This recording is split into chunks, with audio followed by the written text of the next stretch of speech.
Good evening and welcome to Tucker Carlson Tonight. We want to give you a quick update on the latest in the shooting investigations. We're going to go to Fox Chief National Correspondent Ed Henry, who is in South Florida tonight. Hey, Ed.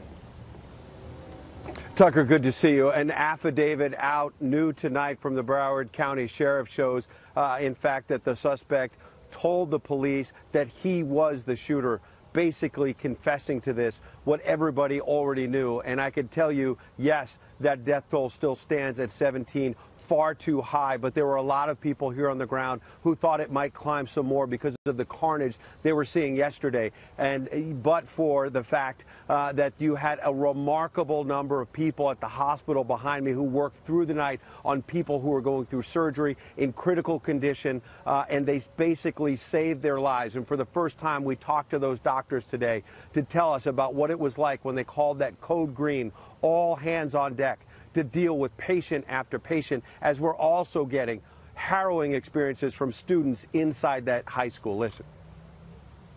We kept on getting phone calls. Are you ready to receive more patients? Are you ready to take this one? Are you ready to take that one? I'm still scared. Like I just have that image, like that sound of the gunshots right in my head. Like I just hear it like constantly. He stopped us, and he got us into Chef Kurth with Chef Kurth's help into her classroom. I would say about 30 to 40 students into this teacher's classroom at the same time. And as a result of their heroic actions, they saved probably all of our lives, about 40 of us.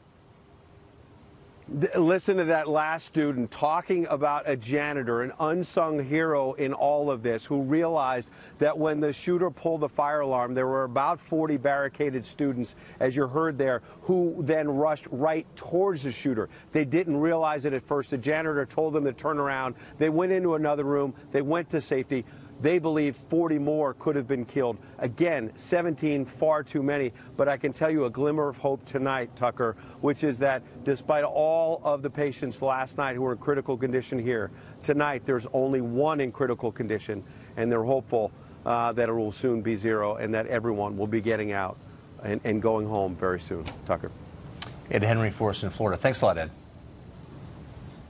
Decent person is horrified by what happened yesterday in Parkland. Every thoughtful person knows something horrible is going on in American society. Tragedies like this happen for a reason, and it probably doesn't have a lot to do with guns. The percentage of American households with firearms has dropped dramatically over the past 35 years. Meanwhile, the number of mass shootings has risen. If you're over 40, you did not grow up in a country like this. So the question is, what happened? It could be a lot of things. Far more Americans than ever before take psychiatric medications. Are outbursts of violence a potential side effect? We don't know, but it's possible. Does the social atomization of modern society play a role in all this? Well, spending life online does cause alienation. We know that. Last week, we interviewed author Johan Hari, who has studied the dramatic rise of depression in this country. As he pointed out, the most common answer to the question, how many close friends do you have, is now zero. The lack of meaningful relationships does cause despair. Perhaps in rare cases, it drives some to mass murder.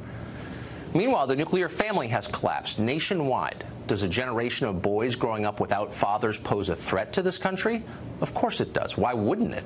Fatherlessness is one feature common to many mass shooters. Nobody's surprised by that. And what about men more broadly? As a group, men are not thriving in this country right now. Ignore the propaganda, and there's a lot of it, and instead look at the numbers. Men kill themselves more, graduate less, and of course commit pretty much 100% of mass shootings. It's a disaster, which for some reason our elites persist in ignoring. In March, this show will begin a month-long series every Wednesday on what is happening to men. We hope it'll be interesting. But why haven't we been talking about this for years?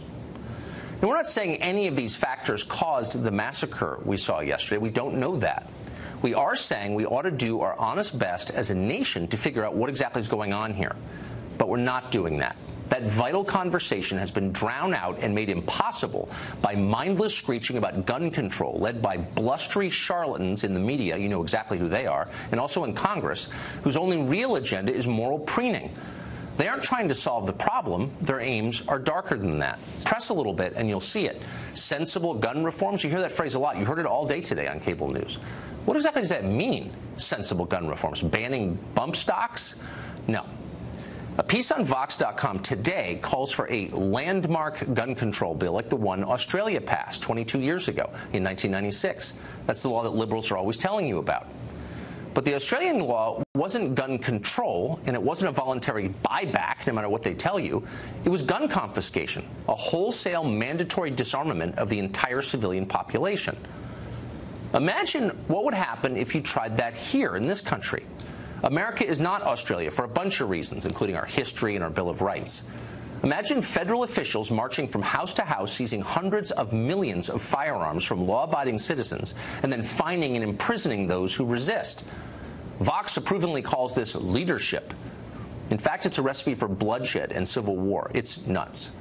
Yet it is a common fantasy on the left. Dan Pfeiffer was a senior advisor to Barack Obama. Now he's a contributor at CNN, of course. Last fall, Pfeiffer wrote an article attacking his fellow Democrats for what he bluntly called fake moderation on guns. His advice was this: stop pretending to respect the Constitution and instead focusing on appointing judges who will nullify it. The goal? Gun seizures, ammunition regulation, the disarmament of the American population, a country where only the people in charge have guns and everybody else obeys. In the wake of yesterday's shooting, Pfeiffer's piece is going viral on the left. What he wrote is what they believe. So let's stop lying about this. The calls you're hearing today for gun control have nothing to do with protecting Americans from violence. What you're witnessing is a kind of class war. The left hates rural America, red America, gun-owning America, the America that elected Donald Trump. They hate them. Progressives are still in charge of most of the major institutions in this country, and they despise the autonomy of an armed population. They want collective punishment for the sins of a few. They seek to obliterate a core constitutional right rather than trying to mitigate its downsides. They call it gun control, but it's not. It's people control. For the left, voters who can't be controlled can't be trusted. So why have we seen such a massive increase, what seems like one, in shootings like this? Tom Kirsting is a psychotherapist and school counselor. Judge Alex Farrar is a former Miami-Dade County judge, and they both join us tonight. Judge, to you first. We're going to find out a lot more in this specific case because unusually the shooter is still alive. But more broadly, we have seen, in absolute terms, a pretty big spike in shootings like this. Why do you think that is? Well, I mean, it'd be very difficult to just go ahead and jump into the mind of these shooters and come up with a very simple explanation for why they're behaving that way. Clearly, society has changed in its relationship with violence. I mean, I remember when I was growing up, there was nowhere near the level of violence we have today. We certainly had guns back then, but we didn't have the level of violence we have today. So I think in some ways, society has become very desensitized to violence. And I did see back then as a police officer, parents taking a much more key role in educating their kids about right and wrong. We seem to have lost that line of distinction between right and wrong. Not to say that that clearly applies to this case, because nobody would ever think that it's right to do this horrific act. But I think, like Mayor Giuliani discussed, it's the little things that lead to the big things. And as a judge, I used to tell the parents who come in my courtroom, you can either discipline your child now, or somebody like me is going to be disciplining them much later. And that discipline is going to be a lot harder to deal with because it is a rolling stone. And once it starts moving, you know, culture does change. And we see culture now being very violent, very, I would say, desensitized to it, where it doesn't faze them anymore. Clearly. I mean, Tom, guns are not magic. They're tools. They don't operate themselves. Attitudes are what matter, and attitudes have changed. How have they changed, do you think? Well, here's what I think, Tucker, right? So the society we live in is not the society I lived in growing up as a kid. This generation is being raised by social media and smartphones, and they're not spending enough time part of the family dynamic. And the kind of content, we see it. I mean, if you go on social media, whether it's just, you know, the hatred from, you know, people's views and so forth, we see this anger and this hatred that's occurring that's getting into people's minds. That takes somebody who's mentally ill, like the shooter, okay? Imagine him absorbing hours and hours a day of video content, which is what I would presume he did, and I think we're going to see that. I really believe that. And imagine what that's doing to his mind, all right? Our actions as human beings are a reflection of what's spinning around upstairs in our minds. So we've got to get back to the basics of families. Parents need to sit down with their kids every night, get back to the dinner table, and have what the president said today, deep, meaningful interactions with one another. I think that sounds right. Judge, why isn't there a national conversation about this? It seems like something that's important and it's an obvious problem and people feel like there's something deeply wrong with the culture that would produce something like this, but there isn't a conversation about it. Why? I don't think it's something you can control. I think it's a lot harder to get people to change the way they're living their lives than it is to say, you know, if we just banned this type of gun, this problem would go away. And the reality is that if somebody is a homicidal maniac, if somebody is, and I completely agree with the doctor, that the sentiment out there gets created, especially in social media where there's so much hatred in today's day and age, it becomes a triggering effect. At some point, somebody snaps.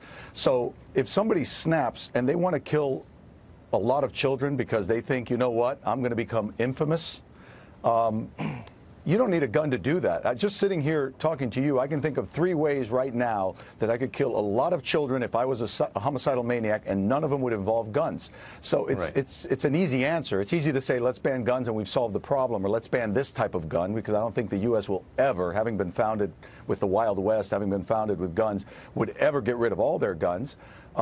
It's easy to say that. It's a lot harder to get people to change their behavior in the way that they are raising their children, and especially the way society's been kind of moving away from religion, which, like it or not, did set moral parameters for people and teach right and wrong. The other answer is a lot easier. Yeah, I agree with that. Gentlemen, thank you both. Thanks, Tucker. Thank you. The Parkland shooting appears to have happened despite some advance warning. It turns out 5 months ago, the FBI was tipped off in a way that a YouTube commenter was discussing his intent to be a professional school shooter. And how did the FBI respond? They responded pretty immediately. I had a field agent contact me and meet me at my office the very next morning, and unfortunately I wasn't able to provide them with much. Well, you gave them the user's name, right, which is the same exact name as the shooter. I'm sure had more time and effort been put into finding out who the username belongs to, if that's even possible. I don't know how many Nicholas Cruzes there are on YouTube, but they would have been able to find out who this person was. But as you heard, the FBI was not able to identify Cruz. In 2017, the FBI received information about a comment made on a YouTube channel. The comment simply said, "I'm going to be a professional school shooter." No other information was included with that comment, which would indicate a time, location, or the true identity of the person who made the comment. The FBI conducted database reviews, checks, but was unable to further identify the person who actually made the comment. Ron Hosko is a former FBI assistant director here in Washington, and he joins us tonight. Ron, thanks for coming on. My pleasure. What happened here, do you think? You know, I think that at first blush, I think the FBI worked within its guidelines. The FBI is bound by a document. It's about this thick. It's known as the Dialogue. They take that Bible very seriously, and it's really a document that's meant to limit the power of the FBI, keep them from excess, and that guides when the circumstances in which they can open a case, the techniques that they can use in pursuing a case, very often when they must close a case. So we've heard that conversation with some terrorism cases that have been closed and then somebody strikes. We saw it in Boston and other places around the country. That document is intended to protect the organization. It is intended to protect you and I from FBI excesses. So in this specific case, how did that prevent the FBI from moving forward? Well, I suspect what happened here is, as they're working within their guidelines, there's a couple levels of cases that they can work. The lowest level of that is essentially, it's called an assessment. I have very little information to start. I do not have enough predication to start a preliminary inquiry or a full investigation and use all the FBI's tools. I have very little. The guidance of the Dialogue also does this. The FBI is a federal investigative agency. Its focus is on the federal law. That Dialogue is pointing them towards federal crimes and national security threats. And here, on its face, you may have neither of those two things. You have some words that some would say, that's freedom of speech. Right? I'm not threatening somebody directly. I'm just throwing up some hate supposition on the internet and walking away from it, stirring people up. That's a totally fair point. I wonder, we've been pretty tough on the FBI recently on this show, and I think in a way that's warranted. But I also think in cases like this, are we vesting too much confidence in all of our law enforcement that they can prevent people bent on mass murder from committing it? That seems like a lot to ask. Well, that is a lot to ask. First, I think law enforcement absolutely has to try to connect up. Yeah. And here, I do think the FBI probably owes us a little bit more clarity on what steps they took.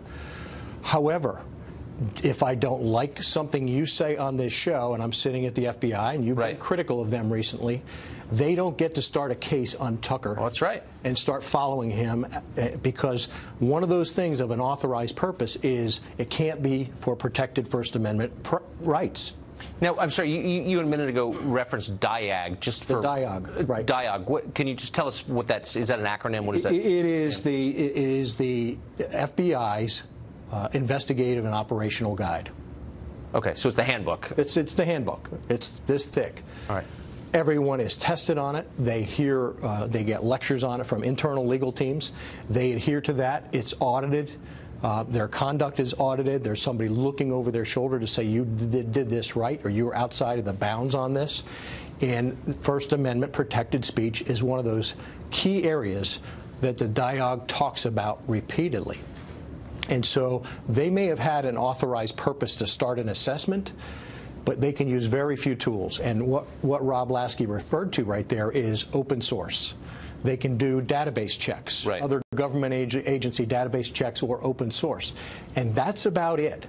This is not the type of case where you're going to go to the U.S. Attorney's Office and say, give me a stack of subpoenas, I'm going to start chasing. So if somebody says, I may become a professional school shooter, who knows what it means, but if he said, I'm going to shoot up this school on this date, presumably the FBI... Now you have a better starting point, right? Okay. But here, if I'm listening to those words, and I've had this experience, one of my first questions is on its face, is this prosecutable? Will the U.S. Attorney's Office take this? The answer is no. No, it is no. Yeah, it's a shame.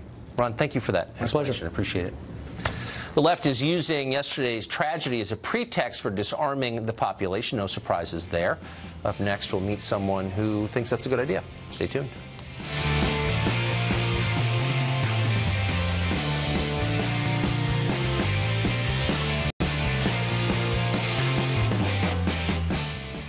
Well, as is now well-established tradition, a mass shooting quickly provokes calls for aggressive new gun control from Democratic politicians.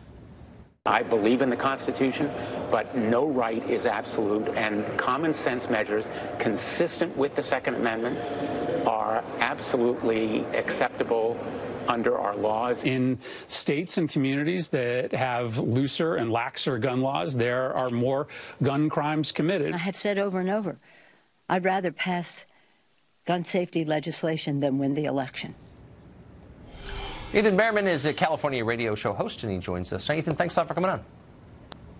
Thanks, Tucker. So the 1996 Australian example is something that liberals often mention. We said at the top of the show that Dan Pfeiffer, the assistant to President Obama and now a CNN talker, wrote a piece several months ago going around today about how that's a model for this country, the gun buyback, which was mandatory, so gun confiscation.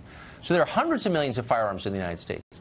What do you think would happen if liberal dreams came true and federal agents tried to confiscate hundreds of millions of privately owned weapons in this country?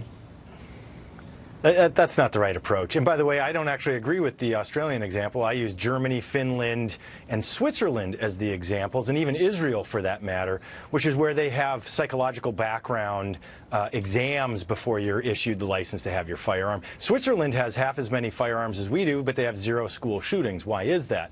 And they even have semi-automatic rifles. So the question becomes, what are we doing to make sure people who shouldn't have firearms don't have firearms? And that is where we need to be addressing laws. I wonder though, let's be honest, Tucker. It's interesting. I mean, there are so many, and the Swiss example is a great one. It's a very high percentage of gun ownership there. The government actually encourages people to have weapons at home, as in effect a militia.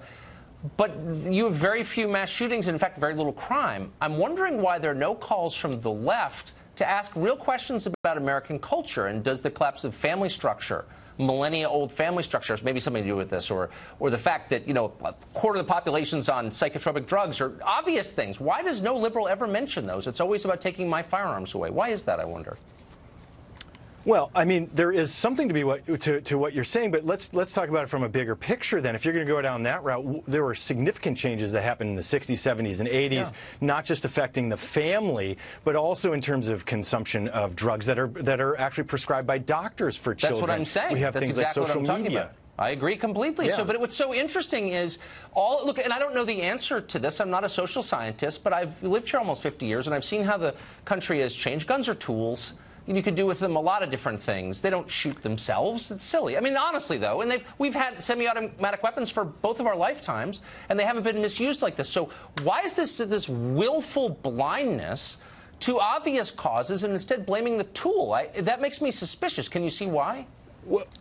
Well, I can, but I want to disagree with you on something. Why would you give somebody, let's say, that doesn't know how to hammer a nail, give them an automatic nail gun, and so they're going to accidentally shoot themselves with that?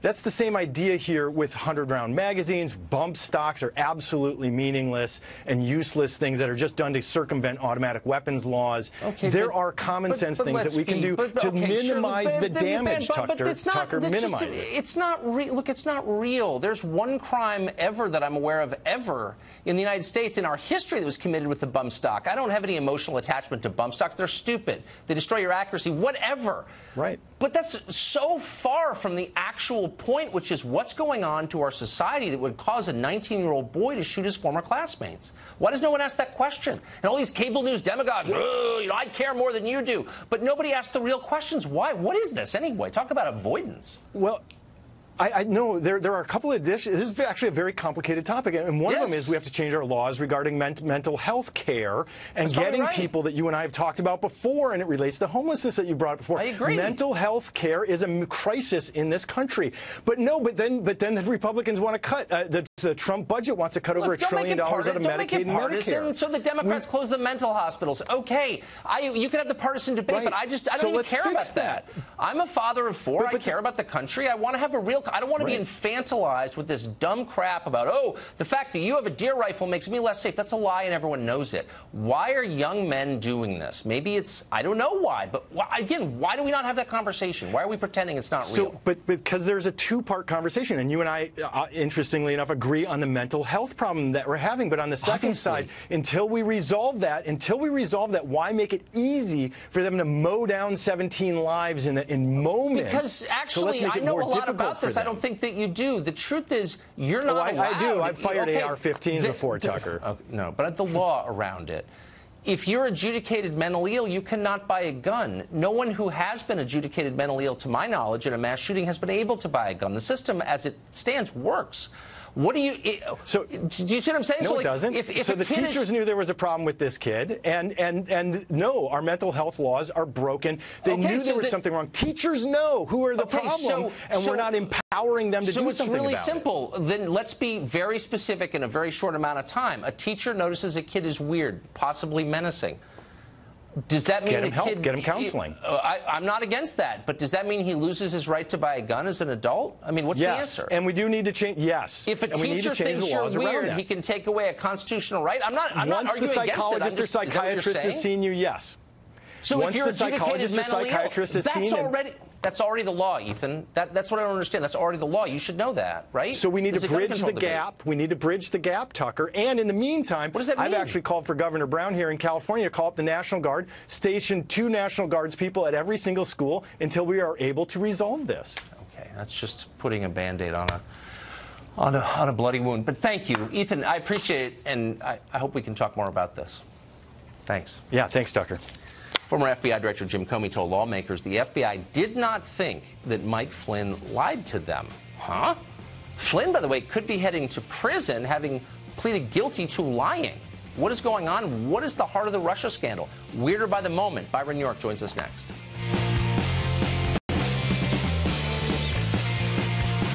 From the beginning, former National Security Advisor Mike Flynn has been at the center of the Russian collusion conspiracy theory. During the transition, the story goes, you've heard it a lot, Flynn talked to Russian Ambassador Sergei Kislyak and then lied about what they talked about, apparently proving the existence of a vast Russian takeover of the government. That's what you see on CNN.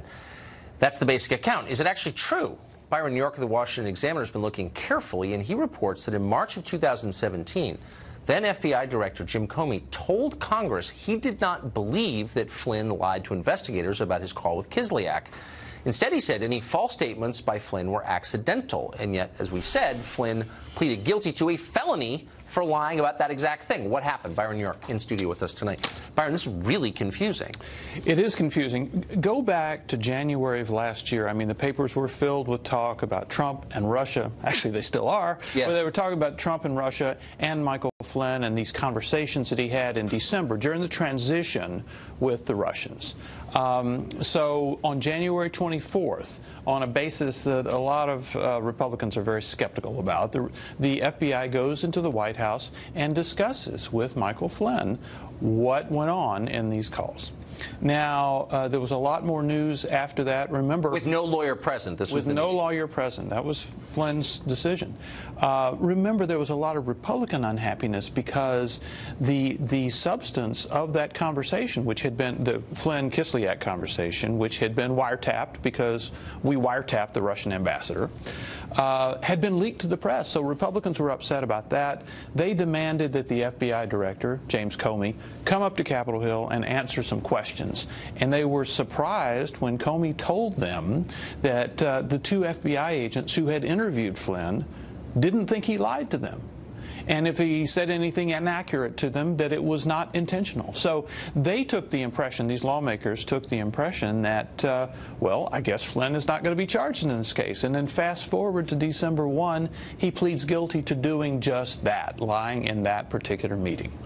Which doesn't make any sense at all. So that suggests that Mueller had a different interpretation of it and somehow convinced, or Flynn was convinced, to plead to something that Comey said he didn't do in the first place. Do you have any idea what the explanation for that could be? Well, the big change, of course, was that President Trump fired James Comey. Right. And as a result of that, Robert Mueller was appointed the special counsel. He assembled a team of very aggressive prosecutors, and all of a sudden Michael Flynn is back in it.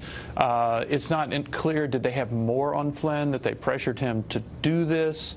But you have to remember, what Flynn pled guilty to was something that all the parties knew on that day in January, because this conversation had been wiretapped. There was a recording of it, a transcript of it. And so when the that doesn't make sense either, because Flynn was the former head of an intelligence agency. Yes. Well, everyone thinks he surely knew that he had been recorded. He must have done. That's what he did for a living for years, right? So of course he would know that that conversation was wiretapped. So why would he lie? How could he have lied about that? It was kind of odd in the first place. The FBI asking, well, what did you say to the Russian ambassador, when they in fact knew exactly what he said to the Russian ambassador. And he knew that they knew, yes. Okay.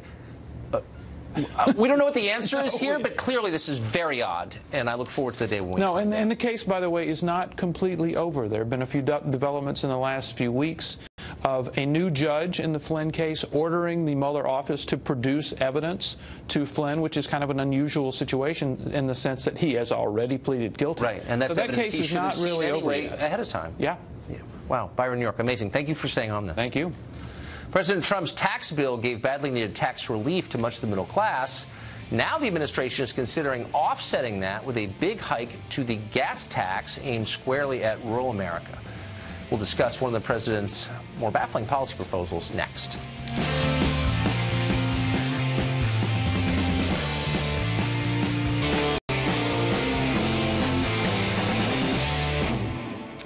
Well, the Trump administration just signed a significant tax cut for a lot of the middle class, but now there are calls to claw a lot of it back. Some in the administration are pushing for a major spend on infrastructure to be financed with a hike in the gas tax, the federal gas tax. That, of course, would fall heaviest on rural Americans, while leaving most of the wealthy urbanites who voted for Hillary untouched. It's a little puzzling. Peter Marisi is an economist and University of Maryland business professor, and he joins us tonight. Peter, great to see you. Nice to see you. So I know the gas tax is something that academics love because it seems, it's tidy, it's a user fee, it seems fair. But you sort of wonder if it is fair, because really the people who pay it are not the ones who benefited from our current economic structure. They're the people who have benefited least or who've suffered under it, who live in rural America? Well, it's people that use the roads. The alternative is tolls. I mean, the federal government's only willing to put about $200 billion into this $1.5 trillion infrastructure program. So the question is, where is the rest of the money going to come from? What the states have been doing is basically selling roads to the private sector who put on whopping tolls.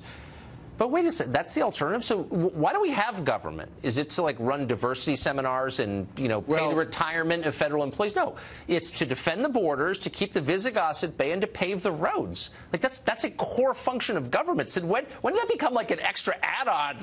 Do you know what I mean? Hold on. We're on the same page. A cocktail on an airplane flight. We're on the same page. I mean, I would love to carve all the deadbeats out of the entitlements program and pay for it that way. 1 out of 20 Americans are adults. Are on Social Security disability. I can't believe that 1 out of 20 adults between 16 and 65 can't work. But the Obama administration's strategy for keeping unemployment down was to basically give everybody a disability pension. Wait, but can we just, but I'm saying that's where we get the money from. I'm just saying, can we start at the beginning, which is that paving the roads is not just a core function, is maybe the core function, going back to Rome, of a government. And now they're telling us, well, we're either going to sell it to some private equity group that's going to, shaft you, or we're going to, make rural America pay more. It's just, where do we get to these choices? Well, it's as old as the country. Back in the early days of the Republic, the towns and villages couldn't put roads up, so they would have small syndicates of farmers and artisans who'd pay for the roads because they wanted to get their products to the market, and then they'd charge tolls. So we had the turnpike period. By the way, they all went bust, and a lot of the turnpikes that we have now are going bust, including 2 that Mr. Pence established. Well, so, I mean, look, but if you work backwards from first principles, here's what you get to.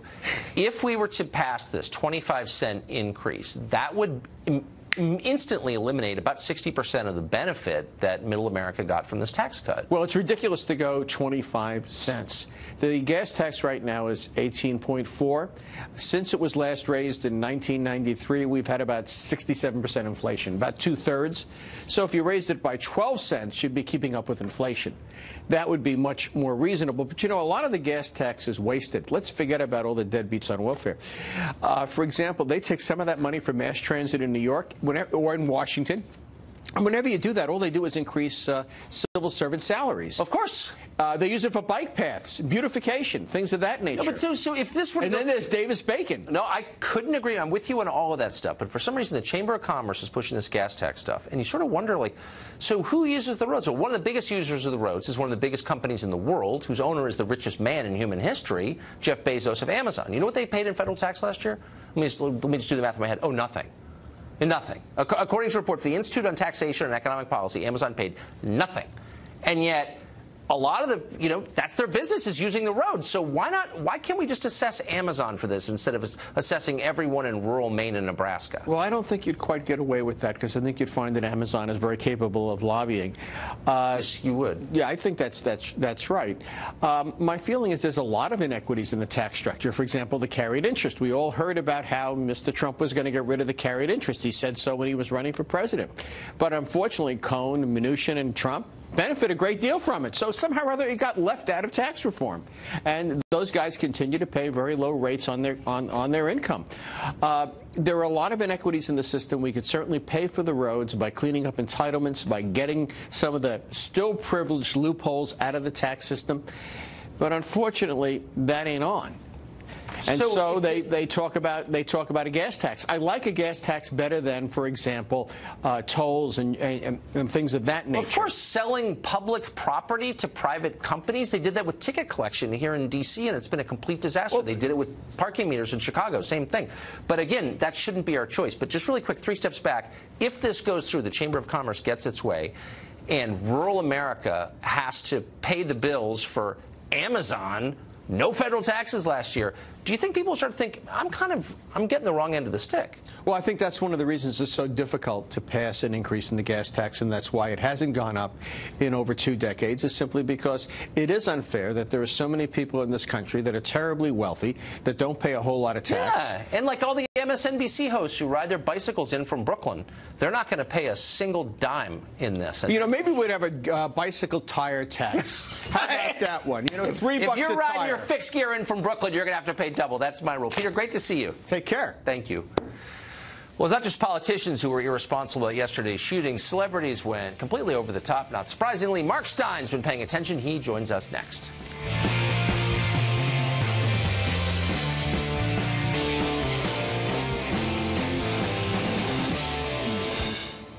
Various celebrities were quick to give their vacuous opinions on national gun policy in the wake of the Parkland shooting, of course. Famed constitutional law scholar Chelsea Handler tweeted this, quote, "We have to elect candidates that are not funded by the NRA in November. We have an opportunity to elect candidates who won't allow kids to go to school and get shot. It's disgusting how many times this has happened, and Republicans do nothing. You all have blood on your hands," she said in measured tones.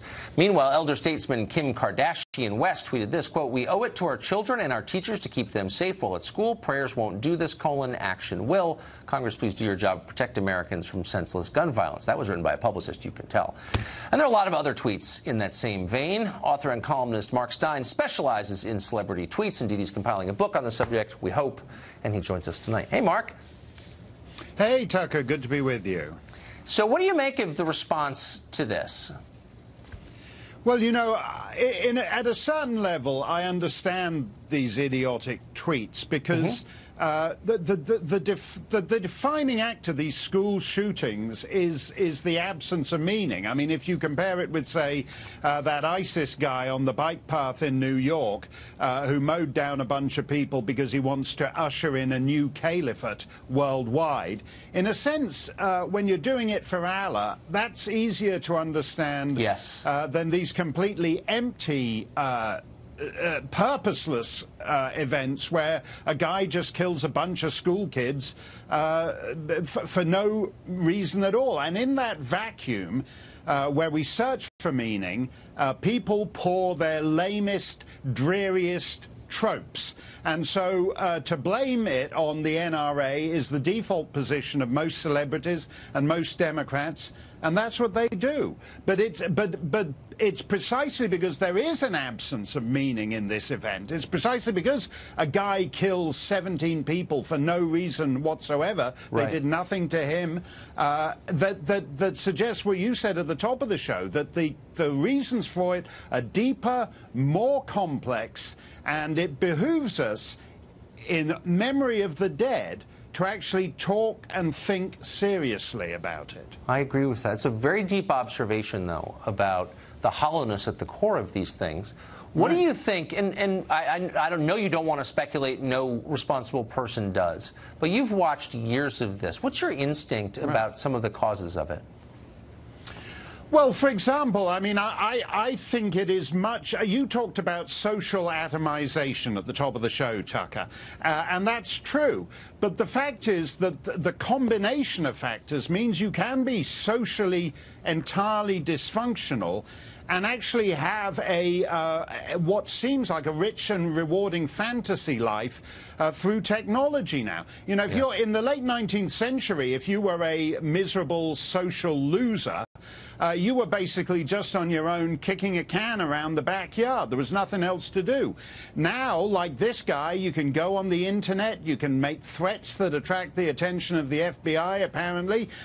You can lead a rewarding life, communicating with some guy in Uzbekistan or Papua New Guinea, all over the world. And in some sense, that fantasy life is more real for people than actually, you know, going to the soda fountain and having a chocolate malt with friends or whatever they were doing 50, 60 or years ago. And that's very disturbing. The fact that the void is now rewarding and fulfilling, there is great peril in that, because it suggests we're going to have more of these kind of people in the years ahead. The effects of technology, we have not paused long enough to consider what they are, but I suspect you're absolutely right. This is one of them. Mark Stein, thank you for that. Really interesting. Thanks a lot, Tucker. President Trump is starting a shadow war with Russia in Syria. Surely that proves he's not Putin's puppet, or is that just what Putin wants us to think? That story next. Hey, Sean. Hey, Tucker. Thank you. Great show as always. And welcome to Hannity. And this is a Fox News Alert. We have a lot of breaking news about the Florida high school shooter confessing to killing 17 people. And also breaking at this hour, new questions about how all of the warning signs surrounding the gunman, Nicholas Cruz, were missed, what went wrong, and why did so many red flags go unnoticed. We're going to have a comprehensive discussion tonight. Also tonight, in the face of unspeakable evil, violence, tragedy, people rose up to protect other people. We're going to show you the heroes that saved lives at Marjorie Stoneman Douglas High School in Parkland, Florida. And while politicians, the media, they're all pointing fingers, placing game, giving you the same predictable talking points tonight, we will offer solutions. How do we protect students at schools all across the country? Answers. That is in tonight's Breaking News opening monologue.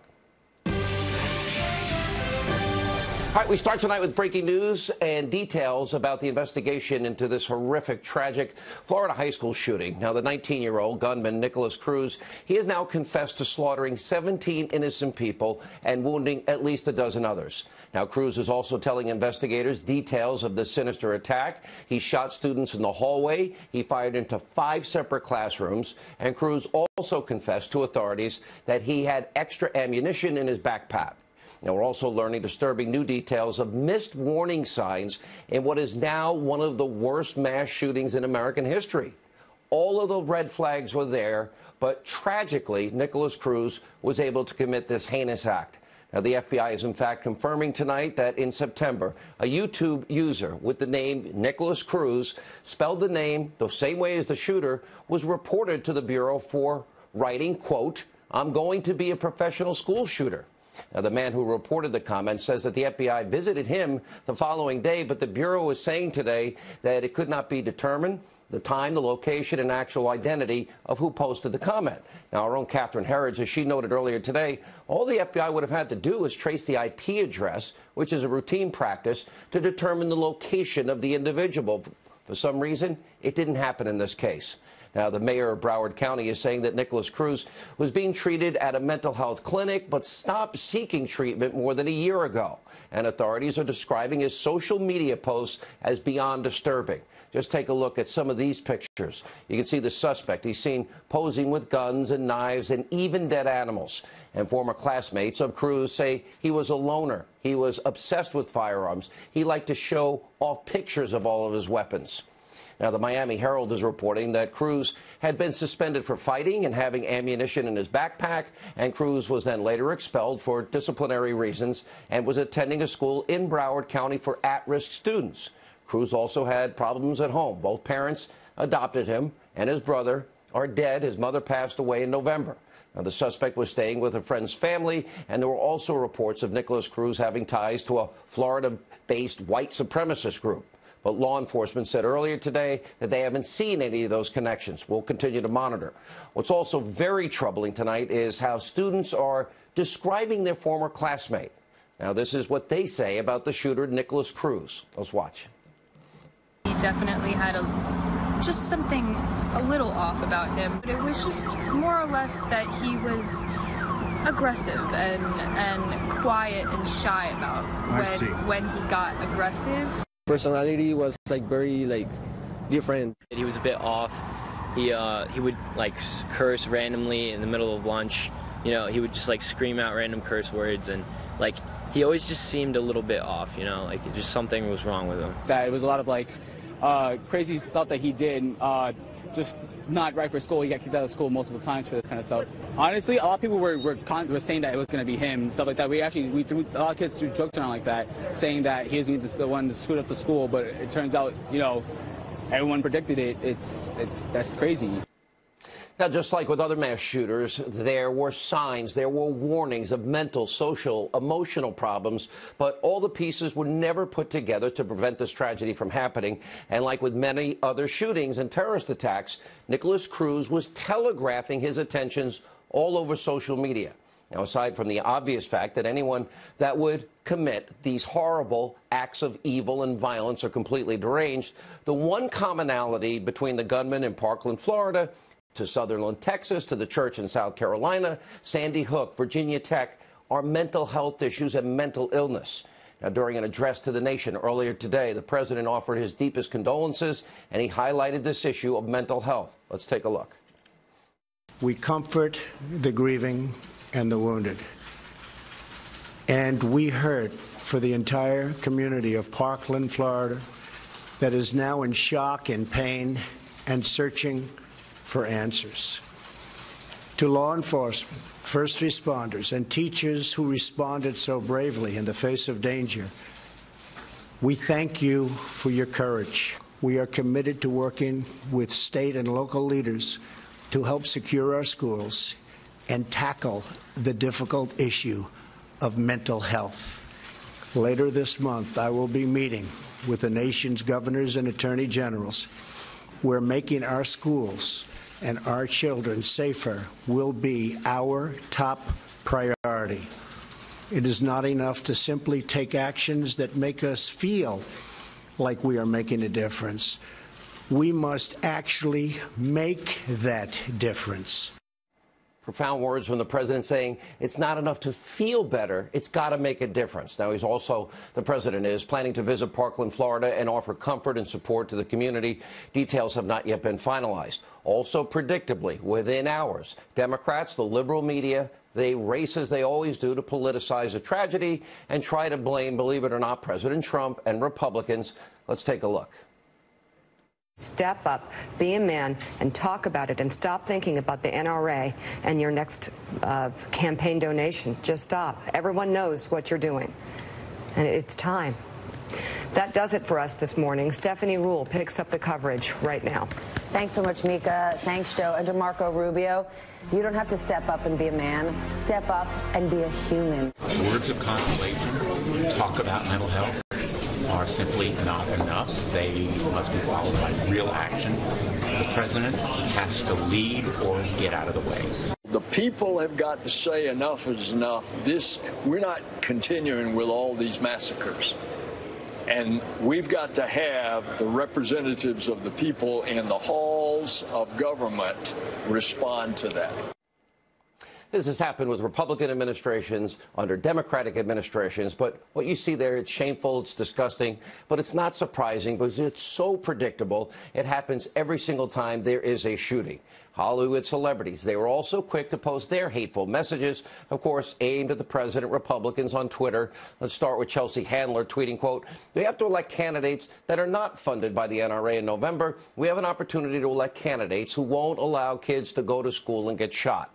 It's disgusting how many times this has happened, and Republicans do nothing. You all have blood on your hands." Bette Midler, another school shooting, this in Florida. Congrats to the spineless cowards who do nothing to help us stem this horrific epidemic in Congress.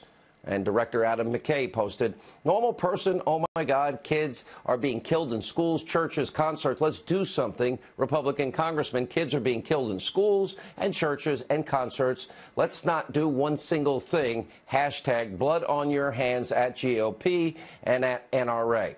Author Stephen King writes, Broward school shooting. There will be prayers from Blabbermouth Don, Pence, and the Grinch, and their right-wing cohorts. There will be no call for any sort of sane gun regulations. Now, that, sadly, is the left solution every single time this happens. They rush to judgment, they want to point fingers and blame, and use all kinds of vicious, horrific rhetoric. It never accomplishes anything. Now, they shouldn't be what these tragedies are about here. You have people rolling out the same old, tired talking points and political arguments. You know, liberals, they start blaming the weapon that the shooter used, in this case an AR-15. But if they want to ban AR-15s and these madmen, they will use something else. We saw that at Virginia Tech, where a gunman used a pistol and killed 32 people. Look, let's get to solutions tonight. I have been in radio for 30 years of my life. I've been now, this is my 23rd year at the Fox News Channel. I know all of the talking points, and I know it's all just noise, and it's not going to solve the problem. Here's a simple truth. You're not going to change people's minds with a political debate, especially as it relates to the Second Amendment. I am a strong supporter of the Second Amendment. My mind's not going to be changed. I've thought this through all these years in my life. And I doubt I can change the minds of any of these Hollywood liberals and the anti-Second Amendment crowd. The problem this country is facing right now is school safety. Now, we can keep repeating the same talking points and talking over each other again and again and again after something like this happens, or maybe it's trying to actually find a solution to this problem. The children of this country deserve to be protected. They deserve safe schools. As the president said, no child, no teacher should ever be in danger in an American school. We can all agree on that. No parent should have to fear for their son or daughters when they kiss them goodbye in the morning. Now, I want to lay out a solution that I think is not political, and frankly, I believe any reasonable person can agree on. This is about the safety and security of students and children in our schools. And every single school in the country needs immediately a comprehensive threat assessment done by law enforcement professionals. Every school has a unique situation. And for those that will say, oh, where are we going to get the money for this? Well, I would argue that it's probably more than likely local police, local FBI would be happy to help schools figure out the best plan of action to protect these kids and keep them safe. Now, you're going to have to secure the perimeter of every school. All points of entry must be secure. You got to make sure that there is a system that controls who is going in and out of the building. And in addition to that, you'll need a strong physical security presence. And you can start by hiring trained, armed, former or retired police officers, trained, armed, former, retired, armed military veterans. In other words, let's give our kids the same security that most politicians that they get.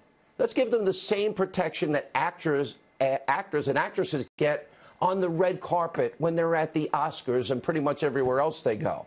We have plenty of retired officers, plenty of trained professionals, plenty of trained military guy. They can conceal their weapons, but their very presence also with a strategic plan that is properly implemented will bring about a profound change.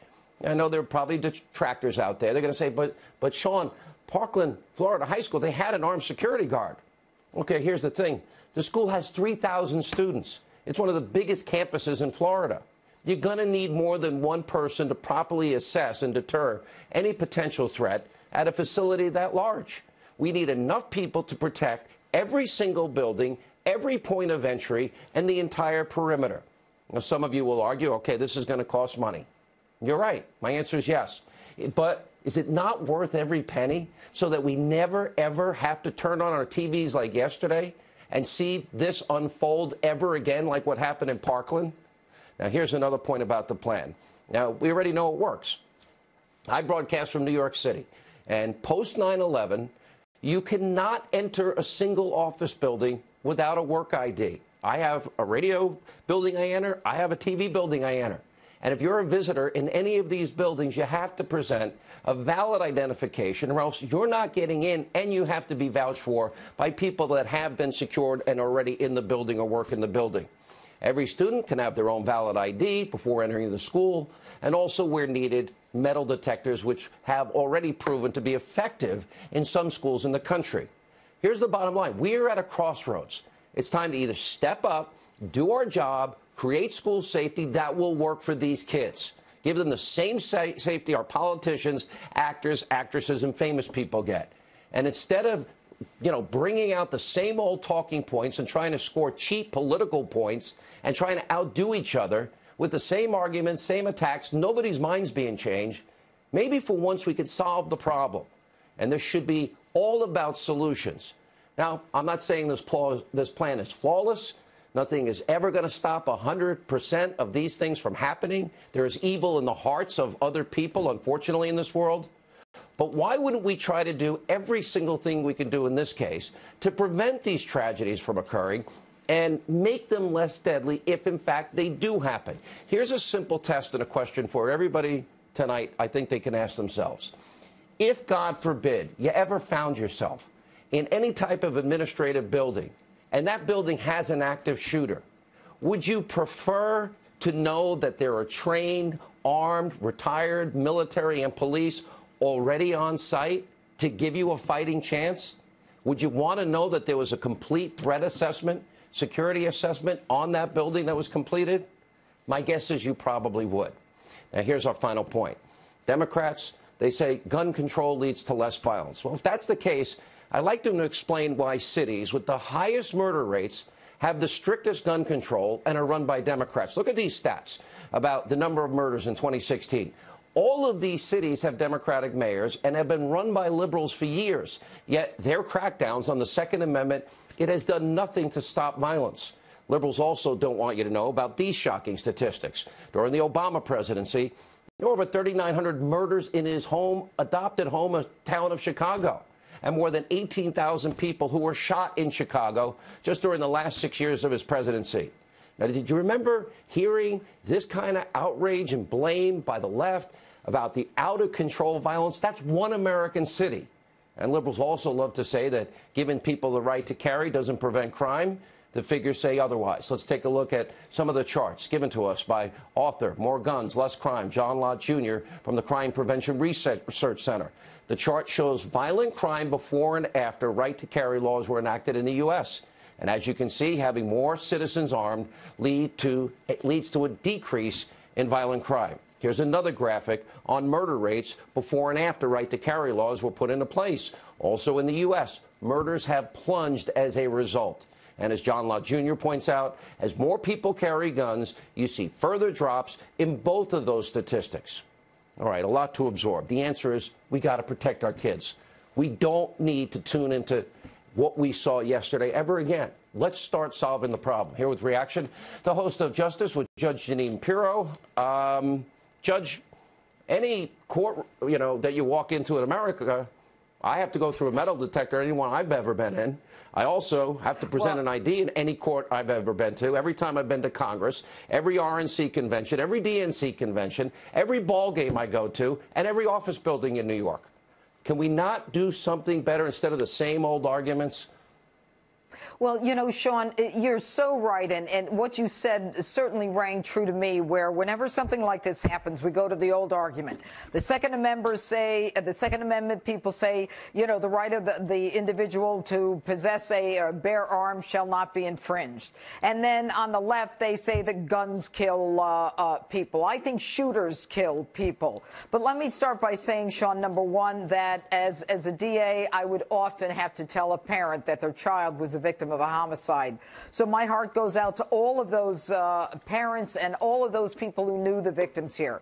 But we need to be very clear. This is not a political issue. This is not an issue about the left and the right and the NRA. Actually, I'm sick of hearing the NRA. And in the interest of full disclosure, let me say I have many guns. I have long guns. I have handguns. But this is really about the individual. And in this case, an individual who not only threatened and posted himself on YouTube as someone who wanted to be a professional school shooter, but that individual had been expelled from school. He had all kinds of personal problems, and yet he was able to purchase a gun. Why was he able to purchase a gun? Because background checks, to be honest with you, are a joke in the sense that if you're on psychotropic drugs, if you've been in a mental institution, HIPAA law protects us, and I used to sign pistol permits all the time as a judge. It prevents us, the HIPAA laws, from finding out what your mental history is. So all the wackadoos from Adam Lanza and all the school shooters, Aurora, Columbine, they can get a gun with no problem, although some of them got them from their parents. But that's not the point. You are absolutely right. We need to protect kids, and that means we've got to have metal detectors. We've got to have experienced cops. I don't care if they're retired or they're still cops working in the schools. And we've got to be able to have perimeter controls. We've got to have teachers who can carry a weapon and react to this kind of nonsense, because our kids deserve our protection, Sean. Look, I'm not saying it's good. I know schools that right now, if you're a parent, there's only one door you're getting in, that they do have security at these schools. There's only one door.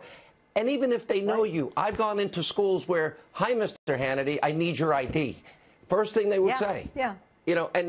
No exceptions. Sean, you can do that at a building in New York City. They'll say, hi, Judge Jeanine, do you have your ID? Wait a minute. We're in New York City. You know who I am.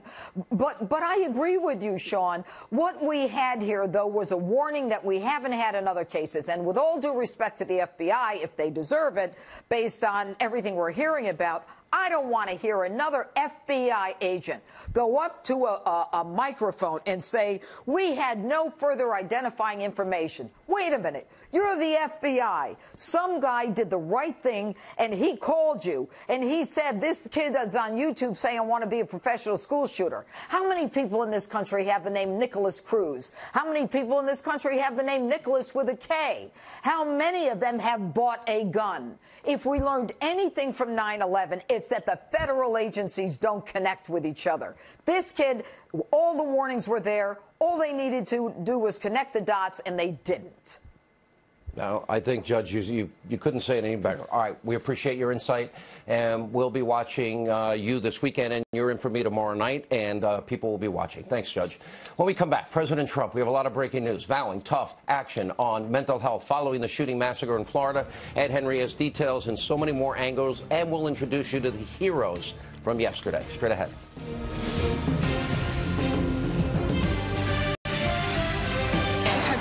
Teacher and said, I am scared. And then we all heard gunshots, and he unlocked the door and let us in. I had thought he was behind me. This is Mr. Beagle. But he wasn't. What happened? When he opened the door, he had to relock it so we can stay safe. But he didn't get the chance to. A student describing how her geography teacher was killed yesterday, protecting her and her fellow classmates during the shooting. And that is not the only incredible act of heroism that we're hearing about tonight. Joining us now with a lot more is Fox News' Trace Gallagher. A lot of heroes here that have come up. Trace. Yeah, a bunch, Sean. Most schools, including this one, have active shooter drills, giving students and teachers some guidelines on how to react. But experts say during a genuine attack, instinct takes over. And in this case, the instinct of 37-year-old assistant football coach and security guard Aaron Feis was to throw himself in front of students to shield them from the bullets. The coach was shot and later died in surgery. Those who knew him say he died the same way he lived, putting himself second. Watch. I mean, he was a big man. He sprinted with everything he had towards it to make sure everybody was safe. And I heard that he got in front of a couple people and shielded them, and he actually took the bullets for them. I don't know when Aaron's funeral is. I don't know how many adults are going to go, but you'll get 2,000 kids there. The kids in this community loved him. They adored him. He was one of the greatest people I knew. And witnesses say that geography teacher you mentioned, Sean, Scott Beagle, knew that kids in the hallway were in danger, so he opened his classroom door to let them in. But when he tried to relock the door, the shooter walked by at that very moment, and he was shot and killed. Students inside his classroom say he got in the way of the killer and likely saved many lives. Several other teachers also barricaded their doors and hid their students. And then there was the story of the unnamed janitor, who witnesses say helped save the lives of students who were unknowingly running toward the shooter. They say the janitor told them to run the other way and ushered them into a classroom for safety. Listen. He stopped us, and he got us into Chef Kurth with Chef Kurth's help into her classroom. I would say about 30 to 40 students into this teacher's classroom at the same time. And as a result of their heroic actions, they saved probably all of our lives, about 40 of us. Yeah, amazing to think. Amazing to think that within seconds, many students witnessed both the epitome of evil and the height of heroism, and many other stories we have yet to hear about. Sean. Amazing heroism. Thanks, Trace, for that report. We appreciate it. And earlier this morning, the president delivered a powerful address to the nation, and he says he plans to travel to Parkland, Florida in the coming days. Live from Pompano Beach in Florida with much more, Fox News chief national correspondent, our own Ed Henry. Ed.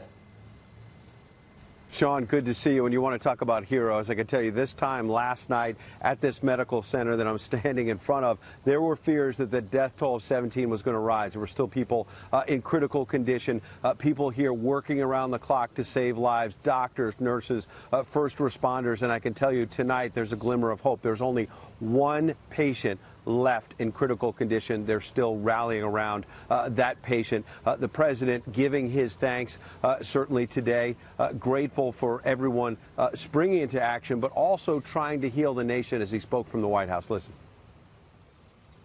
We are committed to working with state and local leaders to help secure our schools and tackle the difficult issue of mental health. Later this month, I will be meeting with the nation's governors and attorney generals, where making our schools and our children safer will be our top priority. It is not enough to simply take actions that make us feel like we are making a difference. Now, remember, after that horrific shooting in Las Vegas, the president and First Lady Melania Trump didn't just talk to families of victims. They also went in, met with doctors at a medical center, the nurses, the first responders, to thank them. I'm told by the doctors here today that without the EMT technicians jumping on this quickly and stopping the bleeding, there would have been many, many more lost lives. And so the president will be here in South Florida at Mar-a-Lago this time tomorrow night. Sean, there's nothing on the official schedule just yet, but one official suggested to me that as early as Saturday morning, the president is likely to be either at this medical center, the high school, somewhere in this region, wanting to show more directly his thanks for everything that everyone on the ground here has done, Sean. All right, Ed Henry, thanks so much for that report. We appreciate it. Joining us now with more, we have former LAPD detective, Fox News contributor Mark Furman, former FBI special agent Manny Gomez. Mark, I've known you a lot over the years. We don't often disagree. You see a couple of flaws in what I think. You're never going to convince an anti-gun person to be pro-Second Amendment. And similarly, I've carried a weapon almost all my adult life. I've had carry permits in New York, California, Alabama, Georgia, and Rhode Island. I've had carry permit. I was trained since I'm 11 in the use of a firearm. So you're not going to win on that debate. But securing the schools with the professionals, to me, is 1,000% doable. And we owe it to the kids to do this. We do. We do, and the only thing that I don't disagree with you, I just think that there's a better approach. When you have retired personnel, they have the best part of their career behind them, and you need a generational gap that isn't 2 or 3 generations, perhaps just better part of one. These officers on the school need to be able to interact with these students and get that information that a guy like Cruz would have surfaced and they would have actually confided in the officer. You need to get some kind of a system where you have protocols for all these schools so everybody is working off the same sheet of music, and you need to harden the inside target so the suspect can't get in, and you create the tactical situation for a shooter on the outside, which allows responding officers and the security officers to take out the suspect with no danger to the students. I think this is all possible without gun control. All of it is, and strategically and tactically, look, my guess, Manny, is you're going to have retired military, retired police, or maybe active. And I think you can even work in conjunction with local law enforcement to get this done. And again, it would be concealed carry. I would think probably a lot of people, a lot of the students would become friends with these guys over time. And Mark's right, we can get a lot of intelligence from them.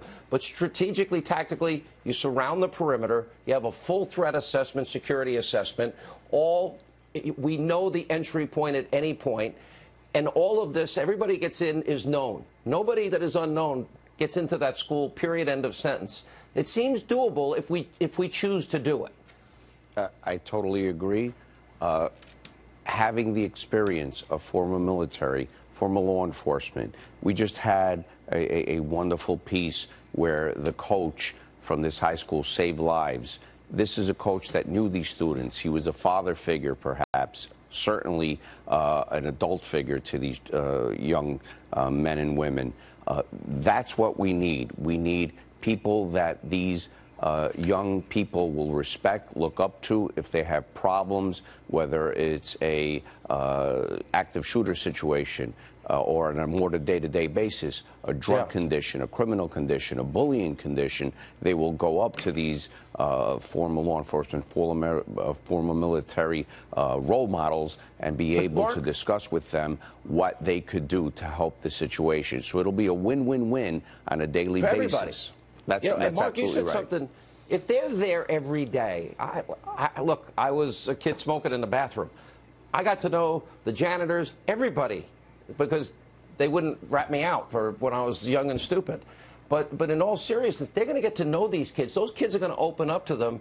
And all the things we've heard that the kids are now saying post the shooting, these guys will have heard earlier. And they have the training and the knowledge and how to intervene in a situation like that. Agreed. No, I agree, Sean. When you have somebody that's inside a system like a school, you have to not only have security, you have to be able to have investigative skills to be able to very effectively and sometimes under the radar investigate some of these problems that you see or that are reported to you. But just remember that all security, from the protection of the president to anything that the FBI does, the Israelis, anybody will tell you, security is a layered event. It's not just one. You have layers of security, so you always contemplate a failure of one or something that fails or something is taken out. You need a layer of security no matter what, and a school especially. All right, thank you both. If every American demands this in their district, we will have safer schools, 1,000% safer. All right, when we come back, we'll have a heated debate. Dan Bongino, Geraldo Rivera, who is down in Florida. As we continue, stay with us.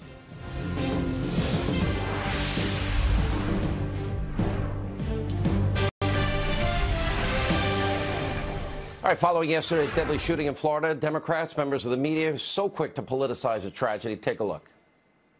The pattern will be perfectly predictable. There will be a moment of silence. People will wish everybody thoughts and prayers and sympathy for the victims. And then the Congress of the United States will do absolutely nothing. And that city you're in, Washington, if you match it against public opinion polls of their constituents, lawmakers in that city are failing American people every day.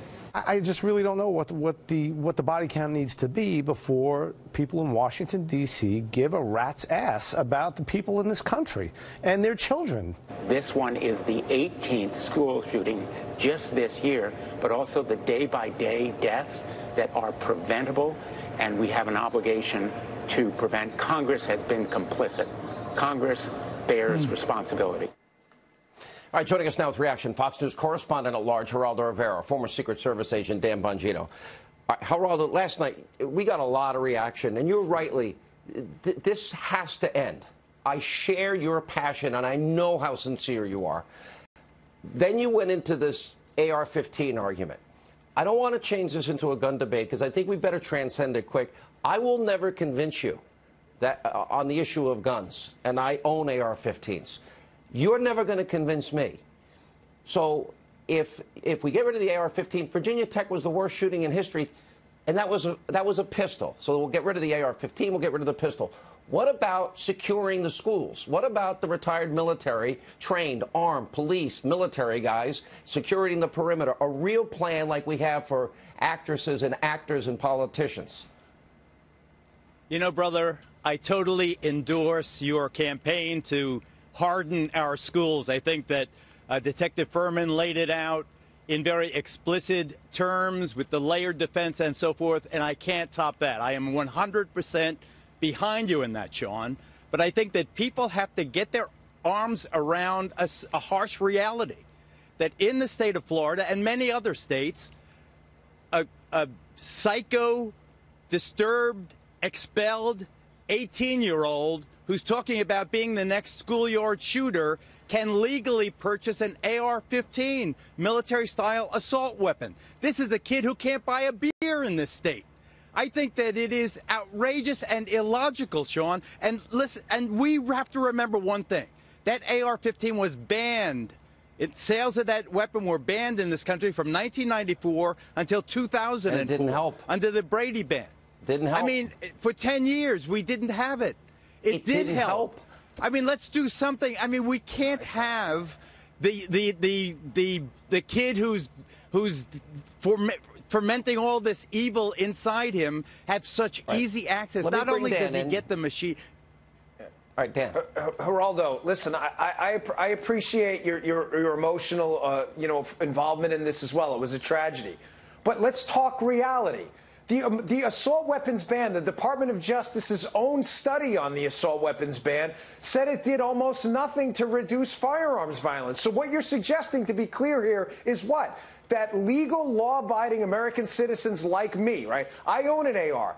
Frankly, Geraldo, I like you, I respect your opinion, but I don't care about your opinion about what weapons I should have. Why should I be stopped because you want to, wait, hold on, because you want to reinstitute a ban that the Department of Justice itself said had almost no effect on firearm violence. Have you, Dan, wait a second. Have you heard, hold it, Dan, have you heard from the children in this school?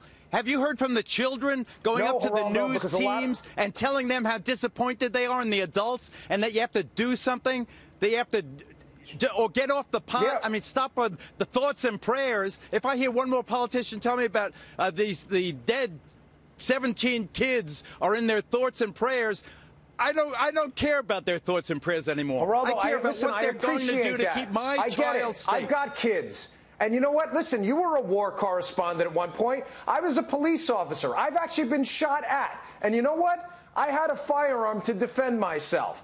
You know, and suggesting somehow that we are going to make these kids, some of whom are dead, safer by disarming and making them sheep in a school and by stopping legal law-abiding people from getting guns is not the solution. And it's entirely disingenuous to claim the moral high ground on that. Hold on. I have been at Fox News for 17 years.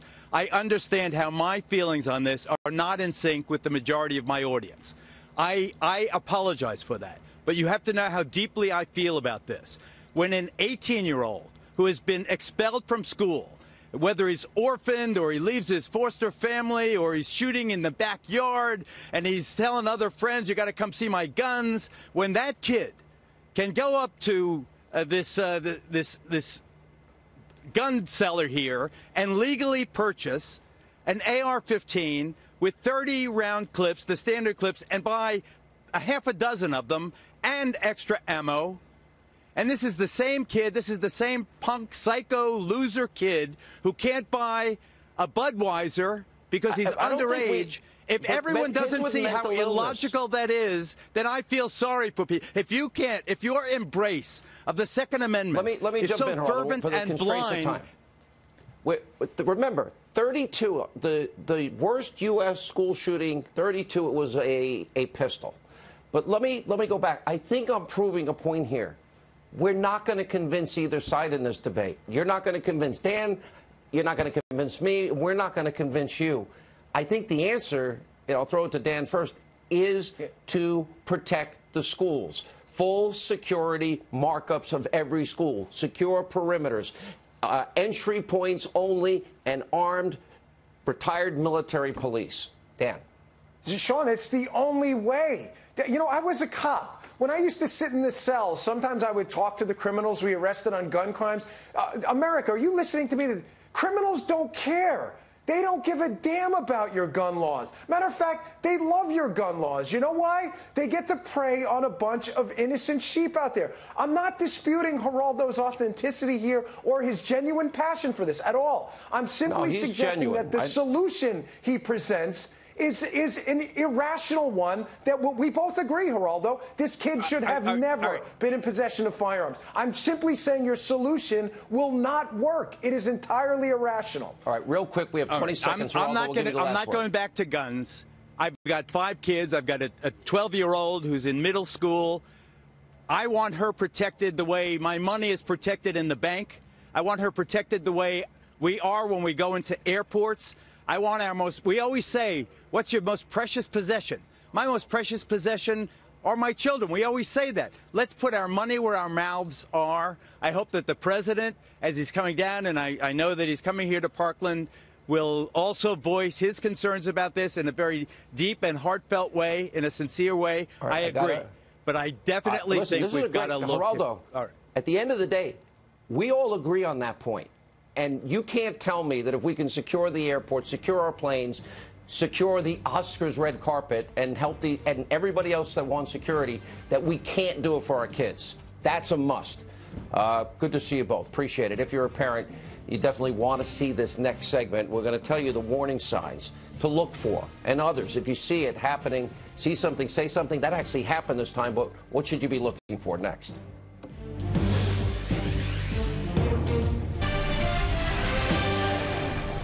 Like so many other horrific mass shootings, Nicholas Cruz displayed some pretty disturbing warning signs to his fellow classmates, his teachers, including some behavior so bad he was expelled from school. Joining us now, psychiatrist Dr. Daniel Bober is with us, and also radio talk show host Dr. Gina Loudon.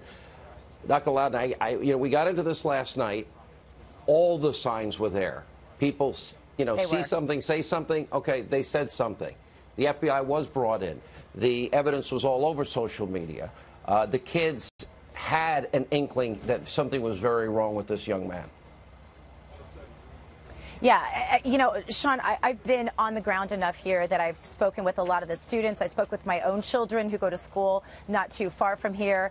And the thing that everybody is saying is, yes, they want something done, as Geraldo said in your last segment. But I think that we have to really think about what we can do, taking politics maybe off the table and really honing in on what is practical to prevent the next shooting. And I would submit to you that it doesn't have anything to do with the things we're talking about. It has to do with the military, like you're talking about, being available in the school, retired military, Sean, and maybe we can stick something like that in the infrastructure bill. Take politics away. Yeah. Dr. Bober. Yeah, take politics out of it. Just let's do what we agree on, right? And let's find solutions for these students. And then let's deal with the guns and the mental health and all the other stuff on the table. Doctor, let me go to you too, Bober, and I want to ask you this. I heard from everybody, all right, there's going to be a lot of grief counseling. But when you got a kid that you got to throw out of school because he's got ammunition in his backpack, it would seem in everybody's best interest, and I know some colleges offer this, and maybe they have more of the resources to be able to do it, but it seems that schools should be able to intervene in a way to offer the mental health as soon as you see these signs. Sean, you know what? A lot of people talk about mental illness. They talk about guns. This was the perfect storm that came together. Only 4% of firearm homicides are committed by people with mental illness. Mental illness is really not a risk factor for violence. The people who are mentally ill are much less risky they tend to be more the victims than the perpetrators. And as far as guns, we know that most people with guns are not violent people. But if someone is hell-bent on doing destruction and hurting a lot of people, it's going to happen. So there's very little that we can do to prevent these types of instances. Well, I disagree in the sense, and I'll throw this to Dr. Loudon, in the sense that we saw every sign and symptom, social media footprint, what the kids knew about him, getting expelled from school. So maybe we take Maybe we take what we know about this particular instance and we look for that perfect storm and those signals and we put that child in some sort of counseling. But I think that we have to consider that, Sean, 70% of Americans are diagnosable by the DSM-5 today with some sort of mental issue. Are we going to revoke the rights, the Second Amendment rights of all 70% of Americans? That would be a problem. No, and military, by the way, rates even higher. We gotta pay attention to the symptoms. Thank you both. We appreciate your insight, you being back with us. We'll have more Hannity right after this. That's all the time we have left for being with us. The show will always be fair and balanced. We are not the Destroy Trump media. We also hope you'll set your DVR. You never miss an episode. Let not your heart be troubled. The news continues. The one and only Laura Ingraham is standing by. Miss Ingraham. Sean, excellent show tonight. You're absolutely right. The rush to judgment, the rush for the guns, it's reflexive, and we've seen it time and again. And if this was such a big priority, we would have had gun control passed by President Obama, but that wasn't a big priority for him. No, well said. We can protect these kids, Laura. There is a way. We could secure anything we want. We just have to have the desire, and that's not political. Protecting kids. As you pointed out, Hannity, the Israelis they deal with stuff. I mean, they had this problem. They dealt with it. Right. And you don't have any more school shootings in Israel. You just don't have it. So we got to learn from the people who actually do it right. Sean, thank you so much, as always. All right. Have a great show. Thanks. All right. I am Laura Ingraham. This is the Ingraham Angle. And as the nation mourns the heartbreaking Florida school shooting, Democrats go on the attack, immediately politicizing this tragedy. We're going to take a look at the fascinating theory that may be the real key to stopping these tragedies, one that demolishes every progressive cliche about gun control. Plus, Steve Scalise will share his unique perspective on what it's like to be in the gun sight of a mass shooter. And also, With four plans on the table, the Senate cannot agree on anything except defying the will of the American people on the issue of immigration. But first, the Florida shooting and the proper response. That's the focus of tonight's angle. Wednesday's mass killing in Florida was an act of pure evil by a young man who fits a certain profile. Of course, the almost instantaneous reaction from politicians, mostly on the left, is to demand swift action against guns. Why does the United States of America have such a high rate of mass gun violence? The answer is very simply that, consistent with the Second Amendment, we can tighten the rules that apply to gun purchases. It only happens here not because of coincidence, not because of bad luck, but as a consequence of our inaction. We are responsible. I have said over and over, I'd rather pass gun safety legislation than win the election. And the Oscar goes to, oh, Nancy, the drama. But seriously, as our security experts discussed last night, the focus on this or that type of gun or what caliber or how long it was, that misses the point. Nikolas Cruz was determined to kill one way or another.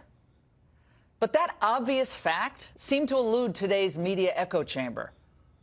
More people will die in America by guns this year and next than died in a decade in Vietnam.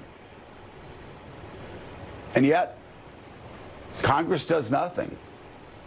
The president does nothing. Why so many mass shootings? Is it contagion? Is it the culture? Does it have something to do with the lack of respect for life around us, or frustration, or mental health? You can't deal with this issue without dealing the availability of guns. You just can't. Sorry. It's a fundamental aspect of every one of these. Look, I think Mike Barnicle makes a decent point there. The culture of life, are we supporting it? That's a good point. But the rush to the guns. Cruz passed a background check. He had no prior criminal convictions. So most of the media's high-horse puffery makes no sense at all.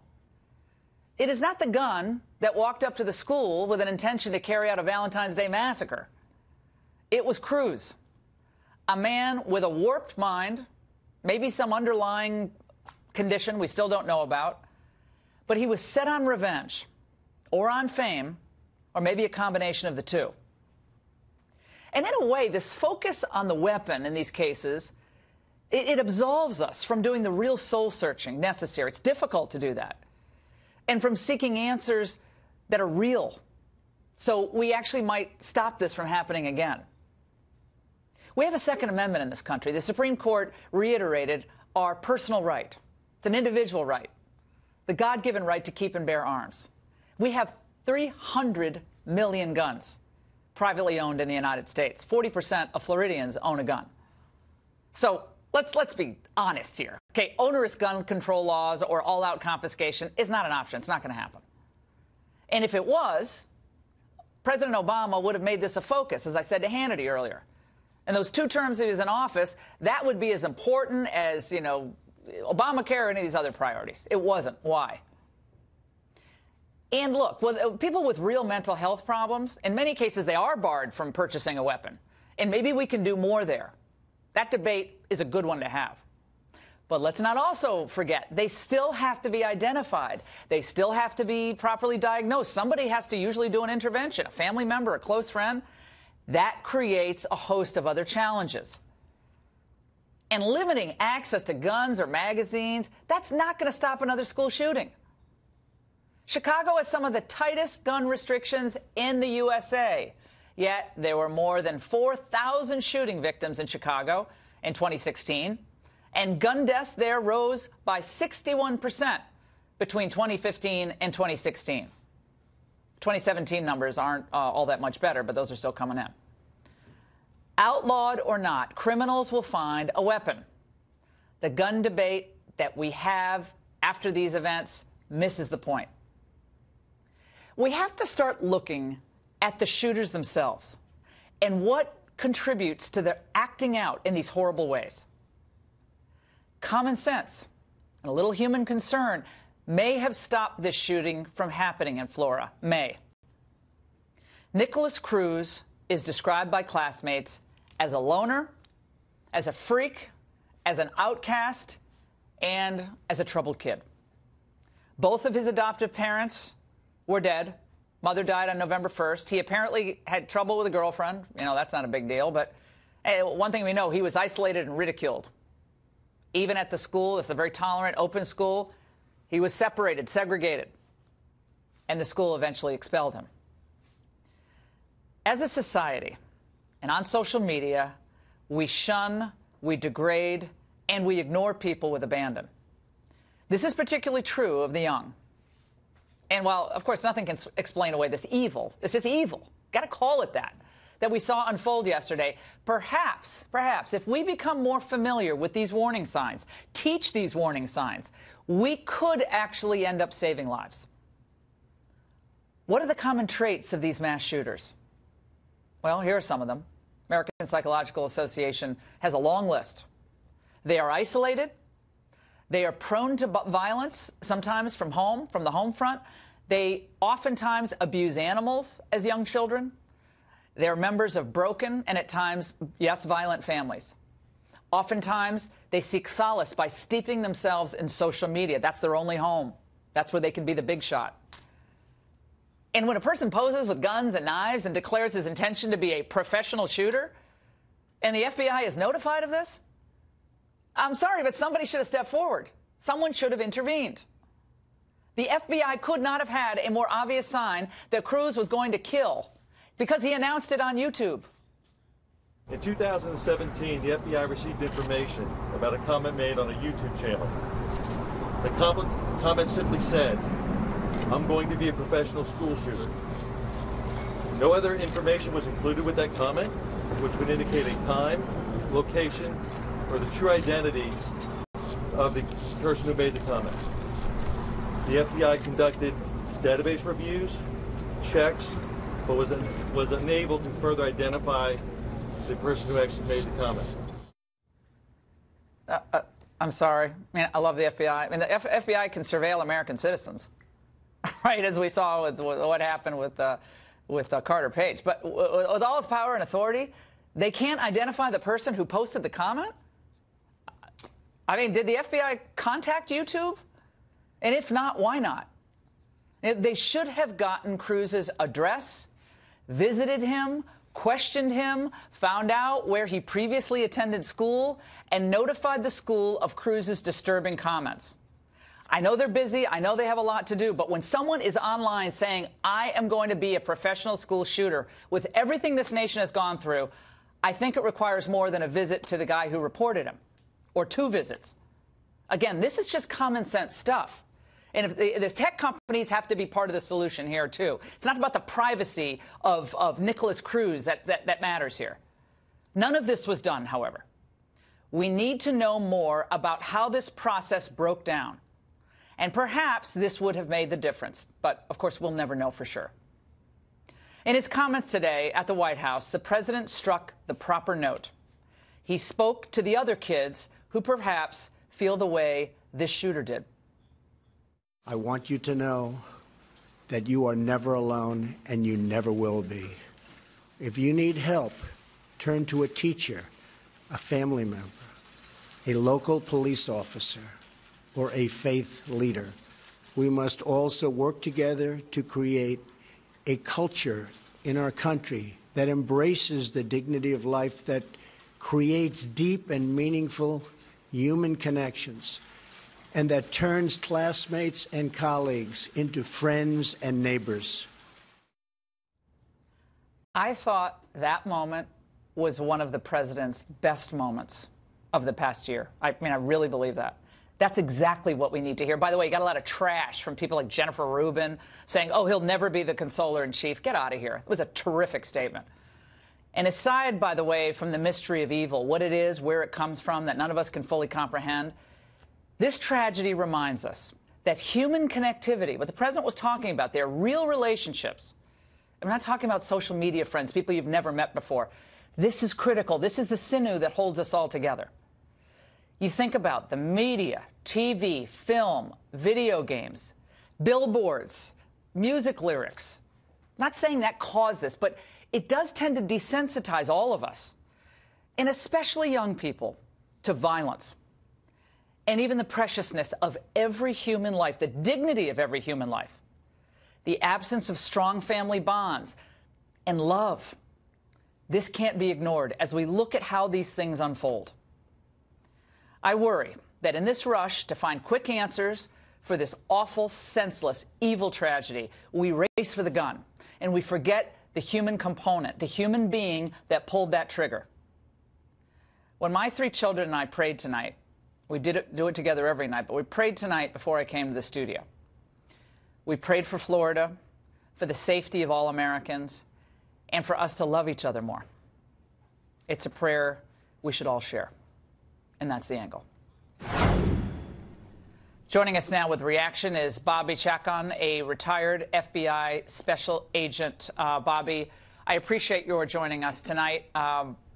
Obviously, I had some tough words for the FBI, and everything in hindsight is 20/20. Well, they should have done this, should have done that.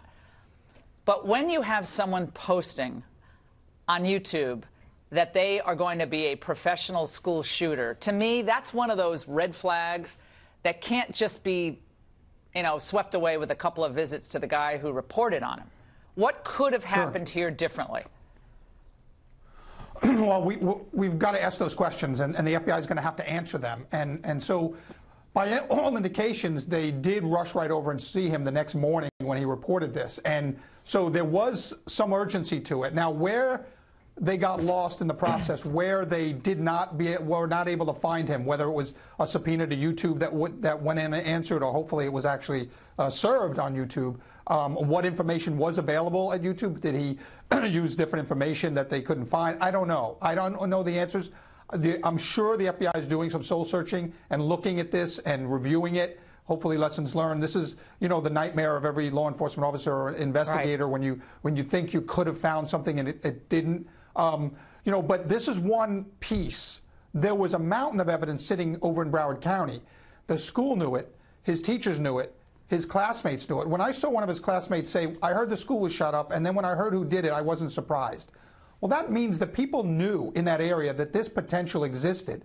Now, whether we need to give the schools more tools like the Baker Act or an expanded version of the Baker Act in Florida where they can take somebody like that off the street, put them into a psychiatric facility for 72 hours for an evaluation, I don't know. But that's where a conversation needs to take place. People knew. The FBI was working one small angle of this, but there were many videos online that his friends or classmates knew about. And if the classmates knew about it, the teachers know about it. My niece is a school teacher in Florida. I had a long conversation with her tonight about this. And teachers know everything the students know. It gets fed up to them. They knew, the administrators knew, to shuffle this kid off and expel him from the school. I think he's going to be... He's going to be somebody else's problem. You expel him and he's someone else's problem. And look, the school is dealing with a lot of kids from broken homes. You know, my sister-in-law just retired. She taught for 35 years. The story she told about what's happened, especially over time, with the level of domestic violence, it's scary. I mean, so they intervening, and then there's a privacy concern, and then the school gets in trouble. Then they get sued. The lawyers rush in. So I think that's part of it. Just going back to the FBI for a moment, because you're right, there are all sorts of red flags. But the FBI is the trained professional organization who's supposed to be able to see, you know, see ahead, see 3 steps ahead on this. So my question is, his name did show up as Nicholas Cruz on the YouTube posting. We see it there. Right. Only 6 people in Florida spell their name as, I guess he did on that posting, very similar to that posting, 6 people with the K.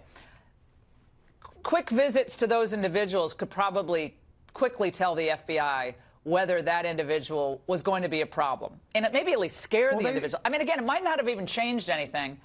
But finding out where that individual went to schools, you know. But you said 6 individuals in Florida. Yeah. Those the agents in Mississippi, they wouldn't have even known to look in Florida. I think there were 12 nationwide. Yeah, 12 or 13 nationwide, so, 6 in Florida. I mean, the first thing you do is you run them through wants and warrants. Is he convicted of a crime? Is he wanted for a crime? You know, you do those things, and then you start branching out. social media didn't exist mainly when I was doing my main investigations. Now, social media is a huge part of investigation. Blueprint. So, you have to be conversant in searching on social media and doing those types of things in an investigation. And I assume they did that. Like you, I'm waiting for the answers to see what lessons can be learned. The subpoena question. Out of this. Yeah, Bobby, the subpoena question is an interesting one. And I think this is where, again, when I lay blame, hindsight's 20/20, as I said. But when someone says, I'm going to be a professional school shooter, to me, you got to bust down all the doors to figure out who that person is, just because of everything this country has been through. And YouTube, all the tech companies have to help out. If we can hit like a home plate at Yankee Stadium with a cruise missile from like 7,000 miles away, we could find out who this person was. That's my sense.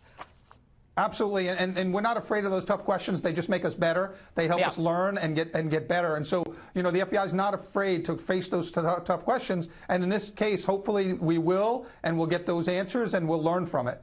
Bobby, thank you so much. Great insights, as always. There's another aspect of this story we're going to get to tonight.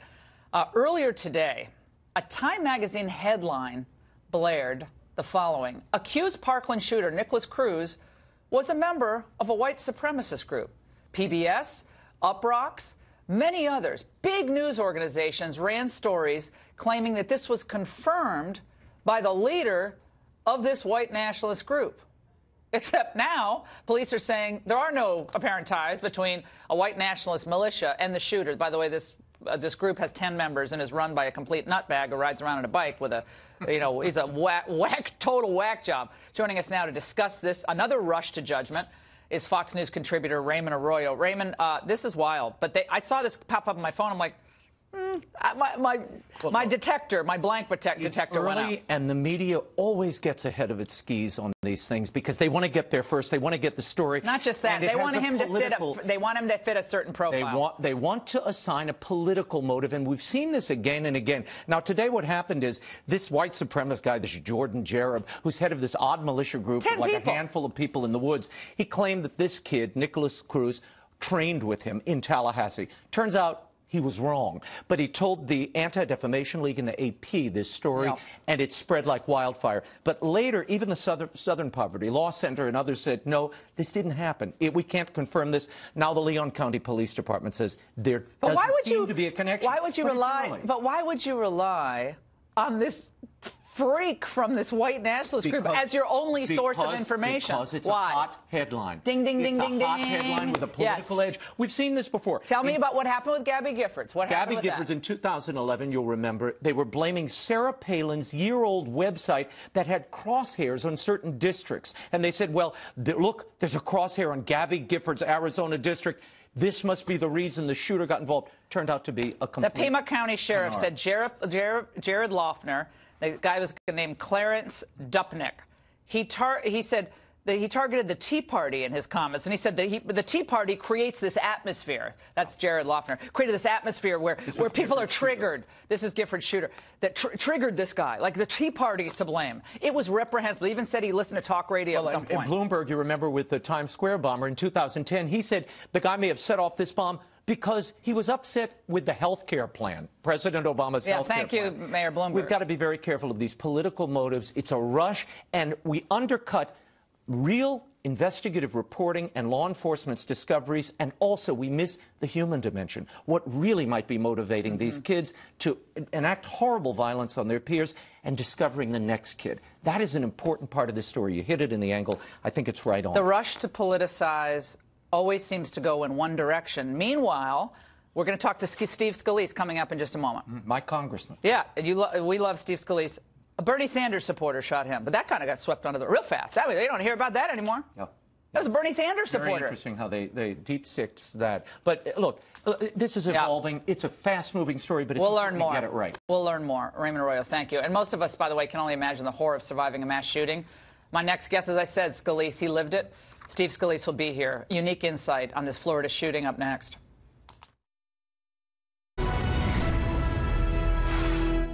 Thankfully, few know what it's like to be targeted and shot by a maniac attempting to mass murder. And our next guest survived that harrowing ordeal, but endured grueling recovery after being critically wounded. Congressman Steve Scalise joins us with his unique perspective on the Florida school shooting. Immigration, we got a lot to cover. Get over here. Good to see you. So great to be on your show. Congratulations on getting that. Absolutely. I can't believe we missed you at Mardi Gras. I know. Rodin Bacchus, and you were out there on the streets. I would have humbled you with all kind of beads. You hit me with a medallion right here. It's still bruised. I can't even touch my nose. Let's talk about what these kids are going through, what the school is going through, the rush for gun control, your colleagues pushing that. Blumenthal, Pelosi, Chris Murphy from my home state of Connecticut instantly goes to the floor of the Senate and says this is disgusting, basically pointing the finger at NRA politicians. It's disgraceful anytime there's any kind of tragedy. I mean, a shooting, a bombing, whatever. Immediately you've got a group of legislators that go run out and start calling for gun control to take away the rights of law-abiding citizens. And they don't even know the fact of that particular event. And again, look at their bills, read their bills. They have nothing to do with these kind of shootings. What I first think we need to do is pray for the people that died, and there were unfortunately way too many people who died, but the families too. And all of these kids, Laura, there were a lot of kids that witnessed this that are going to have this with them the rest of their lives. The prayers helped me tremendously. And unfortunately, there's some on the left that actually mock praying for people. They say, oh, do gun control, don't pray for people. That's so trite. I needed those prayers. Those prayers helped me and my family at a really difficult time, and you could feel them. These families need prayer. They need counseling. They need help. But look, let's go find out the root of these problems. And we're already seeing there were so many things that slipped through the cracks. The telltale signs were there. I mean, when every kid in the school says, geez, I mean, this kid was the one that we knew would be a shooter. Yeah. Why didn't anybody else know about that? I mean, these are the problems we need to go address. Bill Clinton today tweeted about the assault weapons ban. He said, look, in my 10 years, I guess 10 years or so, the assault weapon ban was in place, 94 to 2004. He couldn't have gotten that particular weapon. What do you respond to? You know, you go find your law that was going to prevent this or the next shooting. And first of all, whatever criminal did these actions violated a whole host of other laws, too. So if you think there's some magic unicorn law that's going to stop it from happening, just keep in mind he violated probably dozens of laws already, including murdering people. It's against the law. So, you know, this idea that one magic law is going to stop the next one from happening, it's not. What you do see in common, number one, you see a lot of mental illness in common, but you also see gun-free zones. Shooters know that if you go to a gun-free zone, you're the only one with a gun and nobody else has. Fortunately, with me, I had 2 law enforcement agents that were with me that had guns that could counter the shooter. And ultimately, that's what took him down. It was other people with guns that took down the shooter. Every day in America, there are people that use guns to stop crimes, to defend their own families. That's what our founding fathers wrote about, by the way. They believed in an innate right of people to have guns for self-defense. And these people that want to take away your rights, guised under all of these tragedies, go pray for the families. Care about these families. Don't try to promote your agenda in the middle of a tragedy. How are you doing in the aftermath of those? Now that you've gotten through all these surgeries, you still have to use those crutches to walk. You kept such an unbelievable attitude. I know there were so many dark days, but you kept. It was inspiring. Well, I mean, it was inspiring to so many of us. I mean, we were talking about it earlier. But do you have any PTSD from what happened to you? Do you have flashbacks to that day? I really don't. And I mean, look, I've talked through this with my security detail, with my colleagues that were out there on the field. Yeah. I mean, look, this guy intended, and if there weren't other people with guns to stop the shooter, there would have been 15 members of Congress executed that day. And there weren't, luckily, by the grace of God, first of all. I mean, there were true miracles that happened on that field. I saw them. I experienced some of those. And so I don't focus on the negative. I saw so much good in people. I saw millions of people praying for me that I never met before. Yeah, I was one of them. It was thank you for the prayer. We had great prayer chains. It mattered. Yeah. My own community, obviously, family, friends, that mattered so much. But then just the kindness of strangers, and I saw it in so many different ways. I mean, Bono did a U2 concert. I'm a big U2 fan. He prayed for me before his concert at the beginning of a concert. He's a big gun control guy too, but that's all right. He prayed, and it really did matter. So I mean, the power of prayer is real. And look, I got to see so much of the goodness in people, and I'm still working through. Going to physical therapy 3 days a week. Are you in pain constantly? I don't have constant pain. I have some issues I'm still working through. And obviously, the nerve damage, especially on my left side where the bullet entered, I'm trying to learn how to walk again without crutches. And look, Right. I want to go compete for my job again at second base. I was a starting second baseman. I was going to say, And, I played college softball. We're getting you out there. We're going to play. This is hard pitch, No doubt about it. 80-mile-an-hour fastball in a major league ballpark. I want to get back out there again. Come on. No bullet's going to stop you from going out there. I'm blessed. I'm blessed by God to be able to spend time with my family, to be able to get back to work again, doing some really neat things here. And let's talk about immigration, because the president had 4 pillars. They seem to be represented in the Goodlatte bill and the House of Representatives, which I've supported from the beginning. 800,000 got amnesty, not 1.8. But this thing went down in flames in the Senate today. I mean, a lot of Republicans voted against the president's idea of how to move forward, which I found to be stunning. Well, and this is why you take votes. You need to see where people are. And look, getting 60 votes in the Senate is going to be hard for anything. Getting 218 in the House is going to be hard. I'm a co-sponsor of the Goodlatte-McCall bill. This bill really does solve the problem. And by the way, we're working with President Trump and his whole team. You want to talk about border security, building the wall, ending chain migration, ending this crazy lottery. You pick names out of a hat. Democrats don't want to end chain migration. They want to explode immigration to replace the electorate. And we solved the DACA program, not with a amnesty path. You get in the back of the line. You be like everybody else if you want to come to this country. This is a great country that people still want to come to because of the American dream. Let's make it about merit. Let's get back to rule of law. Do you think the Democrats want to give Trump a victory on immigration, really? I think right now they're more concerned about politics. But look, there's a growing number of people that want to solve this problem.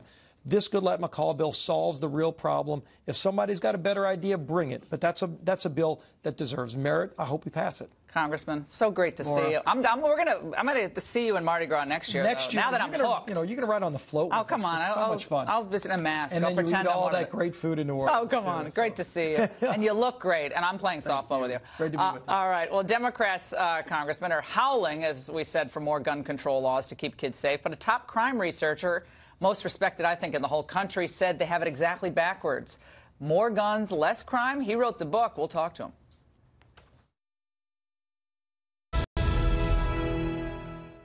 Democrats, maybe a few Republicans, began calling for more gun control even before the basic facts of the Florida shooting were known. There were still bodies inside. But my next guest says more guns, not fewer, are actually key to ending school shootings. John Lott is the author of More Guns, Less Crime. Also joining us is Igor Volsky. He's the vice president at the Center for American Progress. Professor Lott, let's start with you. When people hear more guns, less crime, it's like, whoa, what does that mean? That sounds like totally wild, and that can't possibly be true. Florida is a state where 40% of the people there own a gun. Guns are readily accessible if you pass a background check. 18 years old and get a long gun, 21 get a handgun. So they got a lot of guns, and you still had a big shooting there. What's up? Well, people have a lot of guns, but it matters whether you can have it with you or not. And you look at all the big mass public shootings that they've had in Florida, and each one keeps on occurring in those tiny areas within the state where people aren't allowed to be able to go and defend themselves. These criminals may be crazy in some sense, but they're not stupid. They try to go to places where they know people can't defend themselves because they want to kill as many people as possible. And they know the longer it takes for somebody to arrive on the scene with the gun, the more damage they can do. Are we sure that any of the security guards, a young woman today who was at the school, a student, said there were 5 security guards at the school, usually at each entrance, exit point of the school, including a police officer. I would assume the police officer, we haven't gotten to all these facts yet, though. I assume a police officer would have had a gun at the school or no? Right. Well, and that's one person at a school of 3,000 people. Right. There apparently was one police officer who had a gun, but he never, for some reason, we still don't know why, was around when the attack was occurring. You know, the thing is, though, police, a uniformed officer, has an amazingly difficult job in stopping these types of attacks because if they're present, it's like kind of wearing a neon sign saying, shoot me first. They're the ones. So you want people who are teachers? People who don't stand out and they don't know who has a gun to take out first. Igor. Well, look, the problem is, as you point out, there are just too many guns. And the fact that this guy was able to obtain an assault weapon and was able to kill 17 people despite the presence of a police officer there really kind of explodes this whole argument that if you have more guns, you're safer. You line up the states that have the least gun regulations, they have the most gun crime. If we're gonna be serious about this problem in America, these school shootings, everyday gun violence in America, we have to move towards a country with fewer guns. It's just that simple. It's what the rest of the world has done. Right. Well, that's obviously not going to happen. I mean, I like to deal in the world of reality. Big goals for our community, for our safety. Americans are waking up, actually. Okay, so your goal or your thought is if we have mass confiscation of weapons, where the government will go into the homes of all those people have 300 million guns. Yeah. They're going to go. But these are the same people who say you can't deport 20 million illegals, but you can go into the homes of people who have 300 million guns and take their guns. I like to see those hillbillies take their guns away. I don't think it's going to happen. You know what? Not just my thought. You look at public opinion polling, you see overwhelming majority background checks, assault weapons bans, but also licensing for firearms. Hey, if you need a license to drive a car, you should have a license. But you don't want that. You want confiscation. That's not going to stop a bad guy from doing something, though. Licensing, registration. He went through a background check. He didn't have a conviction. He wasn't a judge mentally defective. Yeah. He had none of that. He should not have had access to that kind of weapon. That's what I'm saying. But with what indicator those would have weapons stopped should him? be banned. Those assault weapons need to be banned, and most Americans agree with me. Okay, so he's right. I think depending on what polls you show, Igor's right. The people who say, why do we need these guns, long guns, even though there are a lot of AR-15s in the United States, AR-15 type weapons are very accurate, actually very accurate and very good for self-defense. Why do you need home those defense. kinds of weapons? Well, why do you need any weapon? I guess you could say the same thing. No, it's an assault weapon. You don't want to ban things just on the way they look. You want to ban them, or at least talk about whether you want to ban them based on how they function. These are inside guts are essentially identical to semi-automatic hunting rifles. But just a point on the polls.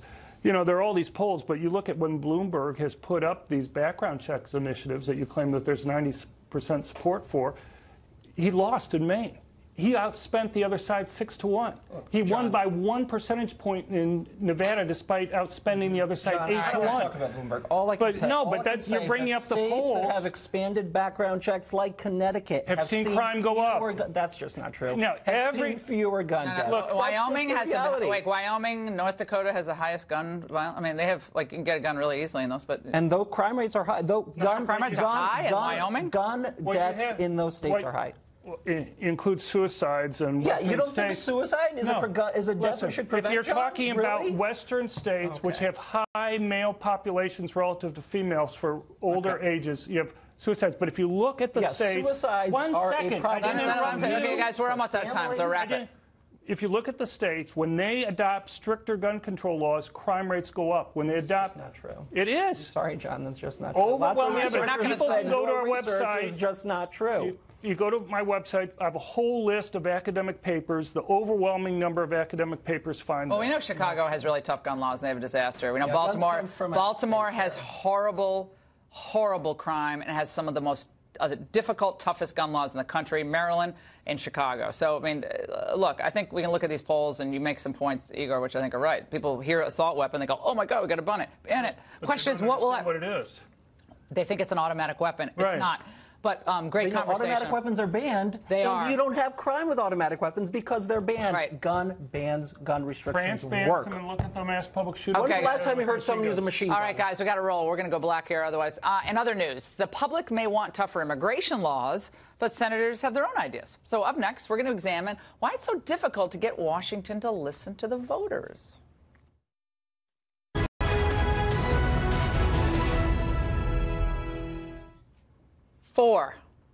Today, 4 separate immigration plans were blocked by the Senate. That despite recent polling showing most Americans want less immigration and more border security. Let's discuss where we go from here with Mark Krikorian from the Center for Immigration Studies, along with defense attorney Carney Shagarian, on that pronunciation. Let's talk about where we are, gentlemen. Krikorian, let's start with you. Now we have Republicans today voting against giving amnesty to 1.8 million Dreamers, but also in some of this legislation, especially the one that Trump supported, voted against helping DHS law enforcement, voted against cracking down on sanctuary cities, voted against the the chain migration limitation. So why are all these Republicans taking the hightailing it out of here, including actually Marco Rubio, who voted against one of these bills, or all of these bills, I guess?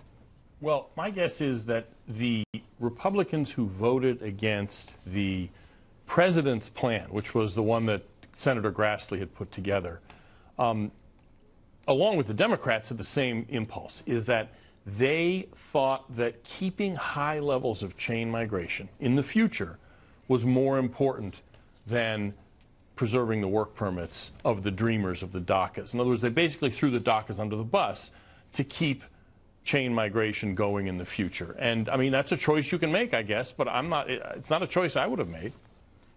Carney, let's go to you on this. That's a provocative statement by Krikorian, but I think he's right. The Democrats had the chance to give almost 2 million dreamers, DACA people, amnesty, a pathway to citizenship. It would have taken 12 years, but it's better than being sent back home. And yet they went for maintaining these high levels of extended family chain migration. That's what they decided to bank on, which I think tells us a lot about what the Democrats really care about the dreamers. Laura, let me just point out up front, I'm not a defense attorney, I'm a civil rights attorney. But yes, the political back and forth, my heart goes out to those dreamers and those people who have been living in this country, doing the best that they can, and for the last 6 months, they've been under threat of being deported day by day, and that emotional threat that they've been living with, Democrats haven't reached out to, and neither has the Republicans. The commentary from our president... Whoa. Carney, how have the Republicans not reached out? I mean, I'm not someone who even loved this plan, by the way. I'm not like, whoa, this plan was great. But the president made a decision to compromise, to go above and beyond the 800,000 DACA kids to include 1.8 million people, which was upping it by 1 million. So the president didn't wait for Nancy Pelosi to say 1.8 million or Chuck Schumer. He did it by himself. And he said, OK, but you got to give us something on the other side here on the chain migration. The Democrats wanted to flood the country with more low-skilled labor so they could keep their electorate replenished. And the Republicans, like the Chamber of Commerce types, they want to keep these people coming into the country. I think it's about low wages, keeping them down. And who gets hurt in the end? I think the border enforcement people get hurt and the dreamers get hurt. The dreamers do get hurt, and with all the contingencies that the president has put on this proposed legislation, as well as the Democrats being a little wily in their response, it has not helped the dreamers one bit. And so here we are now 6 months later after President Trump issued his proclamation that he's not going to continue on with this dreamer program, and these people live under a threat. Well, there's a judge who now says it's the Fourth Circuit judge, which we're going to talk about tomorrow night. He's basically said, oh, no, you can't even get rid of the DACA. Really quick, we got like 15 seconds. Wrap it up, Mark. The issue here is, do you want to amnesty the people who've lived here since they were kids and limit the fallout? That's what that chain migration and the border stuff is for, so we don't have to do this again 5 or 10 years from now. Unfortunately, they punted, and we know why. And we were ahead of the curve on that. So were you, Mark. I appreciate it, guys. A rich, spoiled pro athlete talks smack about Trump. He'll get smacked back when we come back. All right, we're going to create a new banner. This is a Jum Doc alert. NBA superstar LeBron James is talking politics again, and this time it's R-rated. Here's his barely intelligible, not to mention ungrammatical take on President Trump in a new ESPN podcast. The #1 job in America, the point of person, is someone who doesn't understand the people and really don't give a about the people. But wait, there's more gripping insight. ESPN host Carrie Champion asked James and fellow NBA star Kevin Durant about what she described as Trump's racist comments. I feel like our team as a country is not ran by a great coach. It's not even a surprise when he says something. It's not even a surprise. It's like laughable. It's like it's laughable. It's laughable and it's scary. But it's also scary because I shouldn't be numb to your racist comments. Right. I shouldn't be numb to your behavior. I'm numb to this commentary. Must they run their mouths like that? Unfortunately, a lot of kids and some adults take these ignorant comments seriously. Look, there might be a cautionary lesson in LeBron for kids. This is what happens when you attempt to leave high school a year early to join the NBA. And it's always unwise to seek political advice from someone who gets paid $100 million a year to bounce a ball. Oh, and LeBron and Kevin, you're great players, but no one voted for you. Millions elected Trump to be their coach. So keep the political commentary to yourself, or as someone once said, shut up and dribble. We'll be right back. mean I should go for a ran tomorrow morning before my radio show? Oh, my goodness. Shannon Bream is up next. Make sure to tweet us, Facebook us, if you have comments about tonight's show. But Shannon and the Fox News at Night team is going to do a fabulous show. Up next, I'll be watching. Miss Shannon. Thank you so much, Laura. And here is a little bit of what we have coming up tonight.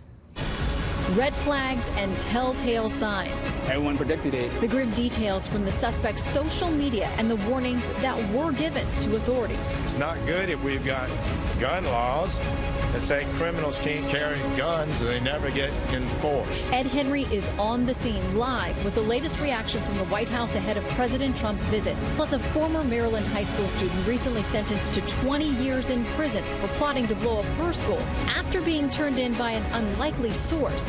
Trace Gallagher has details, and the Senate fails to reach a consensus on immigration again. Chad Pergram is following the latest from Capitol Hill.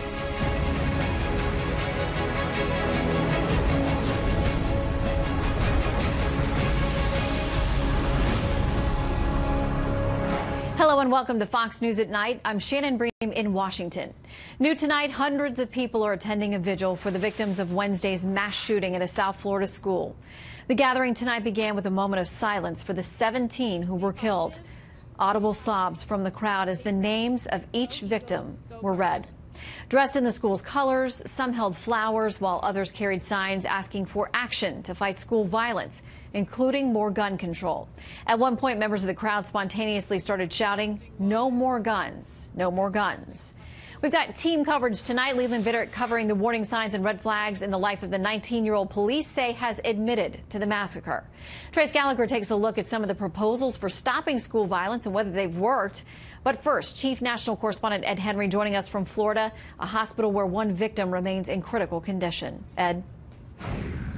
Well, Shannon, breaking tonight, we've gotten our first look at an affidavit with the Broward County Sheriff where Nicholas Cruz admits that he was the gunman, laying out what everyone in the world was expecting, but basically a confession from the killer himself. And the bottom line is 17 dead, but they were expecting that those numbers could have been a lot more because of the carnage they were seeing, particularly at the medical center behind me, one of two hospitals where a lot of people were brought over the last 24 hours. And I can tell you the doctors laid out for us for the first time just how harrowing it was. They say that they had trained for a mass casualty event just like this about 6 months ago, but nothing prepared them for what they had to do. When they got the first call, they called a code green, which meant all hands on deck, a catastrophic event, got all the doctors, nurses, emergency personnel they could. They say, and when you look at this footage, you can see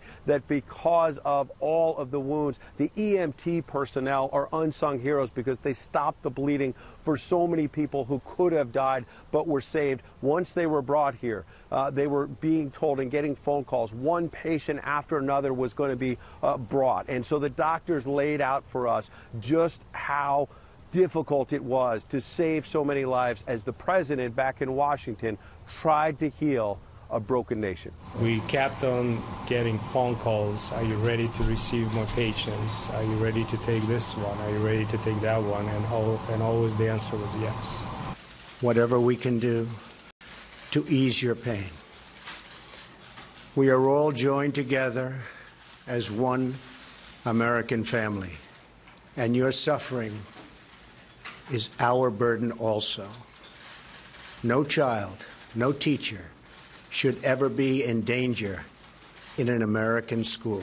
And the president, as well as First Lady Melania Trump, will have an opportunity in the next few days to potentially do some more healing because, in fact, the president already had an event planned in Orlando on Friday. That's been canceled. He's still planning to come here to South Florida, to Mar-a-Lago, which is only 28 miles away from this very hospital. If you think back to what the president and first lady did after that mass shooting in Las Vegas back in October, they not only met with families of victims, but they also met with first responders, doctors, went to hospitals and medical centers. And so you could see them doing the same as we talked to senior officials who say they're trying to figure out how to respond to all of this. And I can tell you there's also a glimmer of hope tonight amid all of the tragedy, because I mentioned all of the phone calls they were getting at this hospital just 24 hours or so ago as one patient after another came in. Tonight, we can report that between this hospital and another one across town that dealt with these patients, there's only a handful of patients still under doctor's care and only one of them in critical condition. Shannon? All right, well, that's a bright spot that there are some recoveries ongoing, and thank you. We're continuing to learn more about the South Florida shooter and the possible warning signs, one being a comment he made online last year that was flagged to the FBI. What did the authorities know about the shooter, if anything, before yesterday? Correspondent Leland Vittert is digging into that story and has more. Hi, Leland. Good evening, Shannon. To be clear, it's important to distinguish what real warning signs were missed and what is now, in retrospect, a warning sign of Nikolas Cruz's alleged rampage. These are pictures from his Instagram account of ammunition and weapons, of him posing with weapons, a collection of which one could easily describe as an arsenal. He also reportedly posted pictures of dead animals and tortured and terrorized neighborhood pets. Psychologists will tell you the chasm separating harming animals and humans is deep, but not very wide. And then there's this: "I'm going to be a professional school shooter," Cruz allegedly posted as a comment on a YouTube video. The man who posted the video alerted the FBI back in 2017 to that comment, but the Bureau claims there wasn't enough information to connect the online Nikolas Cruz with the real one. The FBI conducted database reviews, checks, but was unable to further identify the person who actually made the comment. As often happens in cases like this, students say they knew Cruz had something a little off about him. Definitely had just something a little off about him. A lot of kids do jokes around like that, saying that he was the one to scoot up the school, but it turns out, you know, everyone predicted it. Of course, not everyone who exhibits any of these behaviors becomes a mass murderer, making stories like this one so easy to do after a shooting. So perhaps focusing on the response to the warning signs is more important. Case in point, Broward County schools expelled him for disciplinary issues. School officials, though, reportedly, before the expulsion, banned Cruz from carrying a backpack for obvious reasons. Sufficing to say, Shannon, that response to whatever warning signs they had clearly wasn't enough. And as the sheriff down there said yesterday, some people, if they're determined, no matter what barriers you put up, they're going to find a way. Leland, thank you very much. Well, this case is sparking all kinds of questions, including just how much evidence of potentially violent behavior authorities have to have before they have any legal power to intervene. Trace Gallagher joins us now to talk about cases where tipster actually can make the difference between life and death. Trace. Shannon, while the high school shooting was happening in Parkland, Florida, across the country in Washington state, another student was in court accused of plotting to bomb and shoot his fellow classmates in Everett, Washington. Joshua O'Connor was turned in by his grandmother, who found his journal entries that said he was preparing himself for a school shooting and that his shot had gotten more accurate. He also wrote that he had learned a lot from past school shooters and wanted the death toll to be as high as possible. Here's what the school district said this about the grandmother. Watch. I know that it had to have been really hard for her to do that, to turn in her grandson like that. But she, quite honestly, probably saved a lot of lives. And Joshua O'Connor could be looking at significant prison time, at least if you go by the case of Nicole Savario. She's a Frederick County, Maryland high school student who was sentenced to 20 years for plotting to attack her school. The 19-year-old was turned in by her parents after they found her journal where she detailed her plans to become the, quote, first real female school shooter.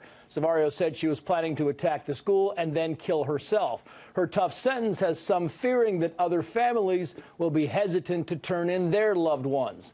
Then there's potential political solutions. After the Texas church massacre in November, we learned the gunman was kicked out of the military for domestic assault. That would have prevented him from owning a semi-automatic weapon. Except the Air Force failed to submit his records to the FBI. So Congress introduced the Fix NICS Act, aimed at improving the reporting of criminal records and domestic violence to the FBI. It was introduced with bipartisan support, but many Democrats backed away when the bill was linked to a piece of concealed carry legislation. And finally, numerous studies show that countries with tough gun laws like Japan and Australia have very low rates of gun violence, but U.S. states and cities with strict gun laws have high rates of gun violence. Shannon. Those are the numbers. All right, Trace, thank you very much. A number of lawmakers spoke out last night to address possible legislative fixes to gun violence. At the same time, SWAT and police teams were still clearing the crime scene in Florida. Today, pressure is mounting for Congress to come up with solutions. Facebook, Instagram, YouTube, these are forces like ocean currents. You just can't stand in and make them turn around and go back. And so the question is, what do we do? What can you do at the margins, which I think is what politics does, rather than these great, grandiose solutions? So can the government solve every problem in society? If not, where else should we be looking for solutions? Well, Fox News politics editor and editor of the Halftime Report, Chris Steyerwald, joins us now to talk about that. Your response there to what Dan had to say? Dan is smart and Dan is right. And part of the problem, you know, we talk all the time about the expectations that people have for their government. One of the reasons people are so unslakably angry at the federal government is because oftentimes they're asking it to do things that it can't do, that it is not able to do. Incremental change at the margins of things is what the United States government is capable of on domestic policy. We're not going to be able to wage a war on school shootings. And those kinds of changes are rarely satisfactory to people who say the rallying cry after all of these things is always never again. And Washington wants a solution that will do that. They end up, just as we heard Trace talking about, who would be opposed to fixing the background check system and syncing it up and making sure that it bipartisan support. Had bipartisan support. And then things got squirrely when Republicans tacked a rider on there and said, well, then you'll vote for this new concealed carry allowance across all 50 states, and Democrats backed away. And you just get the sense of how stupid this city is and how broken our politics are. Well, we do talk about a lot of things. It's natural that we're going to have these discussions about gun control and security at schools and all kinds of things, but it seems like some of the deeper issues really don't get a vetting when we talk about what's happening in our music, our video games, our movies, culture, the breakdown of the family, acceptable violence in every level of our society. And people don't want to talk about those things, but you have to, if we're going to have a full conversation, talk about our culture as well. So we are free because we are self-governing, in the sense that in the Alexis de Tocqueville wrote about the ways in which American communities, families, churches, synagogues, mosques, wherever you hang your spiritual hat, but the way in which American communities regulate themselves, take care of each other, and deal with concerns about things like troubled young people and those things. We're also self-governing in the sense that we have a system of government that within constitutional limits allows the government to reflect the will of the people. Both of those things are pretty badly frayed right now. Both of those things. The fabric of these communities is badly frayed, so people look to the government increasingly, and as they put that new pressure on the government and the government can't respond, trust in those institutions diminishes, and so we have this unraveling. I hate to say it because politics is my business, it's what I've devoted my professional life to, but politics is not adequate to the problems that result in a culture, in a country where you have that's not to say there aren't political answers, but politics is not adequate to address the brokenheartedness and the soul sickness that's in this country. Here, I want to play one of the things that the Broward County Sheriff had to say about what he would like to see politicians do, what would give him more power and other law enforcement agencies more power. Give police the power. If they see something on social media, if they see graphic pictures of rifles and blood and gore and guns and bombs, we need to have the power to take that person and bring them before mental health professionals at that particular time, involuntarily, and have them examined. I mean, there's a lot of trash out there on social media. I mean, how could we even begin to tackle this in that way? Should we be? We should have sheriff's deputies sitting in every county across America going through Facebook accounts, looking for pictures that are subjectively determined to be too graphic, too gory, too this, too that. You know, look, China does a really good job at preventing dissent, and China doesn't have mass shootings like these, and China doesn't have these problems. You know what else China has? They have something. No freedom. Well, they have something called your social score, and your social score reflects all the things you do online. Use facial recognition to track you as you go through your life and your associations. They have everything's pretty cool over there, but in our very messy, often chaotic experiment in self-government, we still prize liberty in all of the amendments to the all of the first 10 amendments to the Constitution. Which Federalist paper fits best this discussion? I will watch tomorrow to see what you've got. I feel 10 coming, but you never know. 10's always an easy pick. 10's a winner. All right, and so are you. Good to see you, Chris. You bet. All right, other top stories tonight. Elections officials in all 50 states will start getting classified briefings tomorrow and again Sunday from top intelligence officials regarding potential voting threats. The briefings come amid dire warnings from top U.S. intelligence brass that Russia is already meddling in the 2018 midterms. New tonight, Fox News has confirmed that former White House chief strategist Steve Bannon was questioned in special counsel Robert Mueller's Russia investigation this week. He was reportedly grilled for about 20 hours. He was also interviewed by the House Intelligence Committee today. We're told he declined to answer most all of the questions. That's according to the committee's top Democrat, Congressman Adam Schiff. Turning now to Wall Street.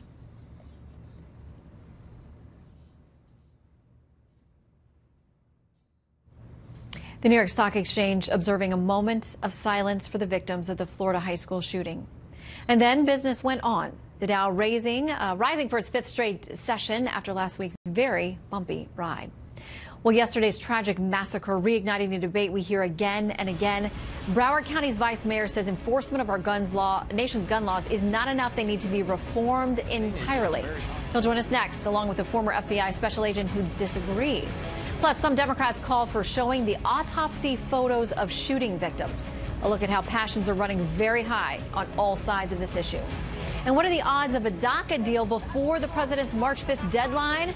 As things come to a grinding halt in the Senate today, our congressional insider Chad Pergram tells us where we go from here.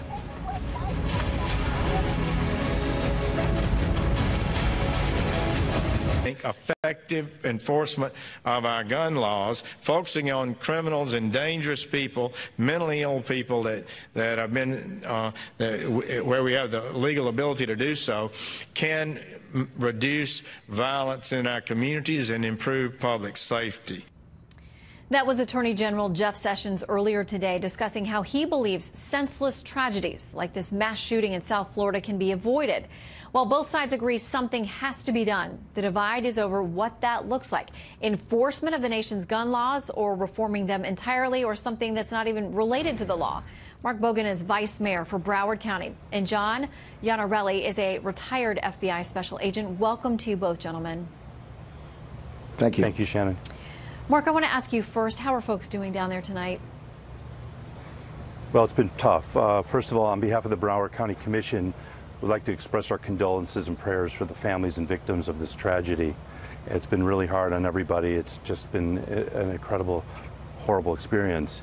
But what is really appalling, and to be honest with you, Shannon, is that our governor of the state of Florida and several other elected officials from around the state come down here to express their grief, to express their outrage, but then they leave and they support the same laws that allow a teenager to go and buy an assault weapon. So it's just really appalling that people come down here, whether it's a governor or a state senator, and show their, on one hand, show their condolences and their sympathy for what happened, and on the other hand, they support laws that allow teenagers to buy assault weapons. And when you realize that in the past 8 weeks, less than 8 weeks, Shannon, there's been 18 school shootings in the United States, it just, at some point, when does it stop? When will elected officials in our state government make the proper laws to stop this? I mean, this absolutely is a horrific situation that happened yesterday, but it's important, if we're going to have a factual conversation here, that the Washington Post, I believe, is one of the outlets that fact-checked the 18 shootings, and they said the number is not accurate. So that can be debated. What happened yesterday cannot be debated.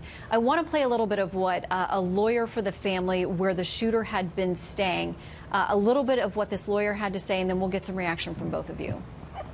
Sure. There's a lot of 19-year-olds out here. This is a rural part of the county. This is where people hunt, where people go shooting. There's a lot of 18-year-olds with firearms. This is not about firearms. This is about something went seriously wrong with this kid, and nobody can explain it right now. But, John, what about the rest of this equation? The fact that he was known to have problems, that he seemingly, you know, by some reports that he lied on background check forms in order to get these guns. I mean, there were clearly things that don't add up that led to what happened yesterday. So what do we do? Well, the first thing we do is there's got to be some common sense. And I hear what Mark's saying. Obviously, you want to have laws in place to protect you. But having spent my life in law enforcement, there's a lot of laws on the books that people won't obey no matter what. 300 million registered guns in the United States. That doesn't include all the illegal ones. The reality is gun control is not going to be the answer alone. You have to look at mental health and getting others involved who recognize the problems and bringing it forward to law enforcement. And Mark, one of your senators, Marco Rubio, the Republican senator representing you here in D.C., I want to play a bit of what he had to say about trying to find this balance here with gun rights and gun control. Here's what he said on the Senate floor. And so even as we recognize that the Second Amendment gives Americans a right to bear arms and to protect themselves, a right that I strongly support and will continue to support, we must also recognize that that same Constitution places upon this government an obligation to ensure domestic tranquility and promote general welfare. I mean, Mark, that sounds like a sensible, fair place to start this conversation. So how does that balance get achieved? Well, it's interesting that they always bring up the Second Amendment, and we are not disputing the Second Amendment. Many of my friends who belong to the NRA, who have handguns, are saying now that something has to be done with assault weapons. Let's just use those two words, assault weapons. In the state of Florida, for example, you have a 3-day waiting period to buy a handgun. But to buy an assault weapon, you can go in and a few minutes later come out after a background check with no waiting period and buy an assault weapon. So we're distinguishing assault weapons from handguns. The topic today is let's focus in on assault weapons and let's start banning them and stopping allow teenagers from buying them. And John, I want to bring you in here because I know that for a lot of people, they hear the word assault weapon and it's confusing to them. They don't exactly understand what happens there. We're not talking about machine guns or things that have automatic fire. They do have cosmetic differences and they show up a lot in these crimes, John. So what of what Mark has suggested? Well, these weapons do show up quite a bit, but just as often as not, handguns show up. Look at the Jared Loeffner situation with the Gabrielle Gifford shooting. That individual was using a handgun, yet was ever able to fire 32 rounds in just 11 seconds, killing 6 people. That's why I think the problem goes far beyond just a discussion of guns.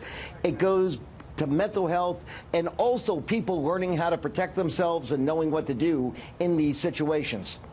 John and Mark, we thank you both for having this honest conversation about where we go. We just began this conversation. It will last a long time, and it continues in this country. Thank you both for lending your voices. Thank you. Thank you, Shannon. Well, the president hit Twitter today, hoping to influence Senate votes on immigration reform. We're going to analyze and update exactly what happened there today. Not a whole lot. Plus, we'll have new details tonight about the latest Jane Doe abortion case involving an illegal immigrant minor and the fight over who gets to decide if she has an abortion or not. And what's behind this very disturbing new video from the Cook County Jail in Illinois. Resolve this. I was hoping we could reach a bipartisan solution that could pass the Senate. Our friends across the aisle were either unable or unwilling to get something done. There's only one reason why the Senate will be unable to reach a bipartisan solution to DACA: President Trump. Senate leaders Mitch McConnell and Chuck Schumer during a series of votes today on immigration. Plenty of finger pointing, but long story short, this week's so-called open debate on immigration was a lot of talk and not a whole lot more. Chad Pergram has traveled over from Capitol Hill to join us here live on the set to break down what happened, or Chad, maybe I should say what didn't happen. So what happens next? Well, nothing is going to happen in the near term because Congress is out until almost the end of the month, February 26th. There'll be a lot of recriminations over the next week or so. We're already seeing some of those from the White House this evening, finger pointing one side or the other. The 2 dates to watch in the near term: March 5th. Now, some people debate whether or not that is the date that they have to move on DACA. Nancy Pelosi, the minority leader, was asked a question about that. She thinks that is the date. She says this can't go in to deeper March. Here's the other problem. The government is funded through March 23rd. we could be staring at government shutdown number 3. Why? Because if they don't have something resolved on DACA, the president is going to continue to ask for wall funding, and that could be a standoff. Okay, so who were the losers today?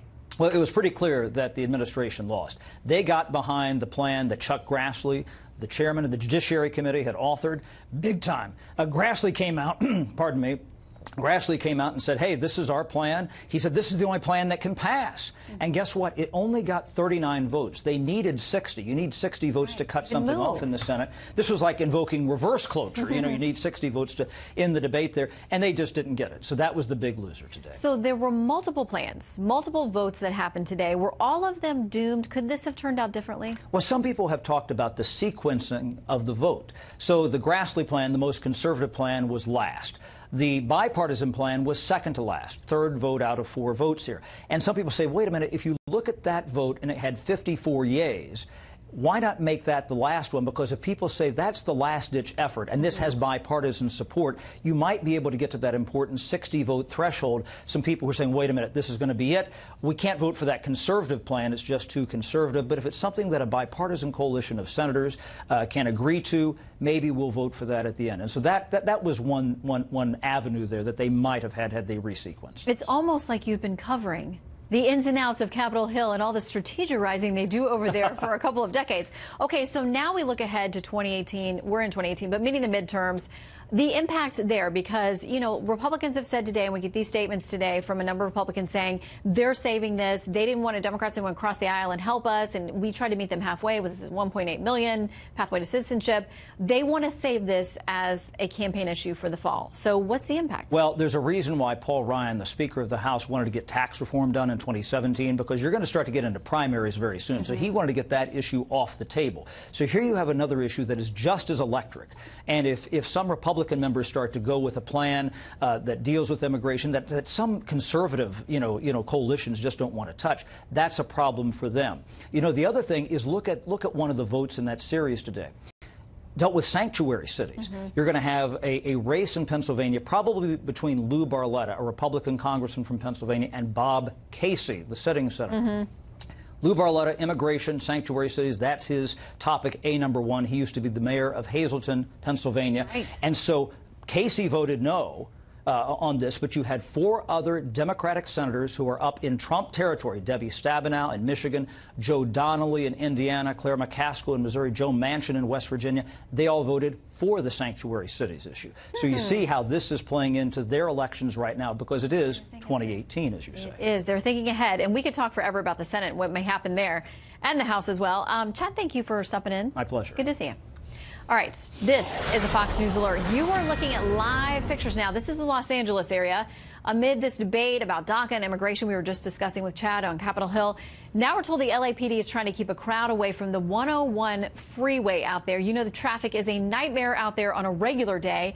But the police say now they're trying to apparently block the freeway because there are protesters demonstrating against recent ICE raids across California. There's been a lot of talk about them. The crackdown is beginning to happen. So now apparently there are protesters who want to impede traffic there and make a statement. Police are working on it. We'll keep you updated. In the meantime, a new development in the case of an underage illegal immigrant in U.S. custody. We've seen many of these cases. They're seeking abortions. There's one case now pending before the U.S. Supreme Court. But there's a new case out of Texas and a new twist. The guardians who took a young woman for an abortion while the case was still working its way through the courts wanted to represent another young woman who was in Texas. She's pregnant. She's here illegally. Well, after signing paperwork with those guardians, which the minor says she was forced to do, she changed her mind and told them she did not want to get an abortion. So the Trump administration finally got word of that. She put a handwritten note out. They stepped in when she made her wishes known. Today, they successfully petitioned the court to have those guardians removed and another guardian assigned. Well, some disturbing new video that might get your blood boiling tonight. The Cook County Sheriff's Office in Illinois releasing this video. They say it's inmates clapping for the suspect accused of executing a Chicago police commander, Paul Bauer, on Tuesday. Bauer had answered a call about a fleeing drug suspect. He tried to apprehend that suspect. The two fell downstairs and then shots rang out. Bauer was a 31-year veteran of the Chicago PD.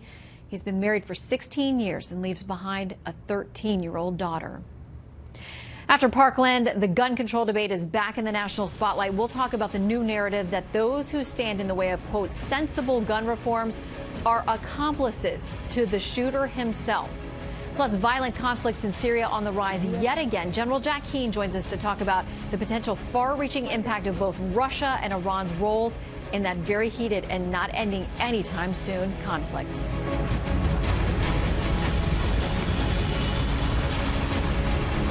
Tonight, Democrats are coming out swinging in their calls for stricter gun control laws.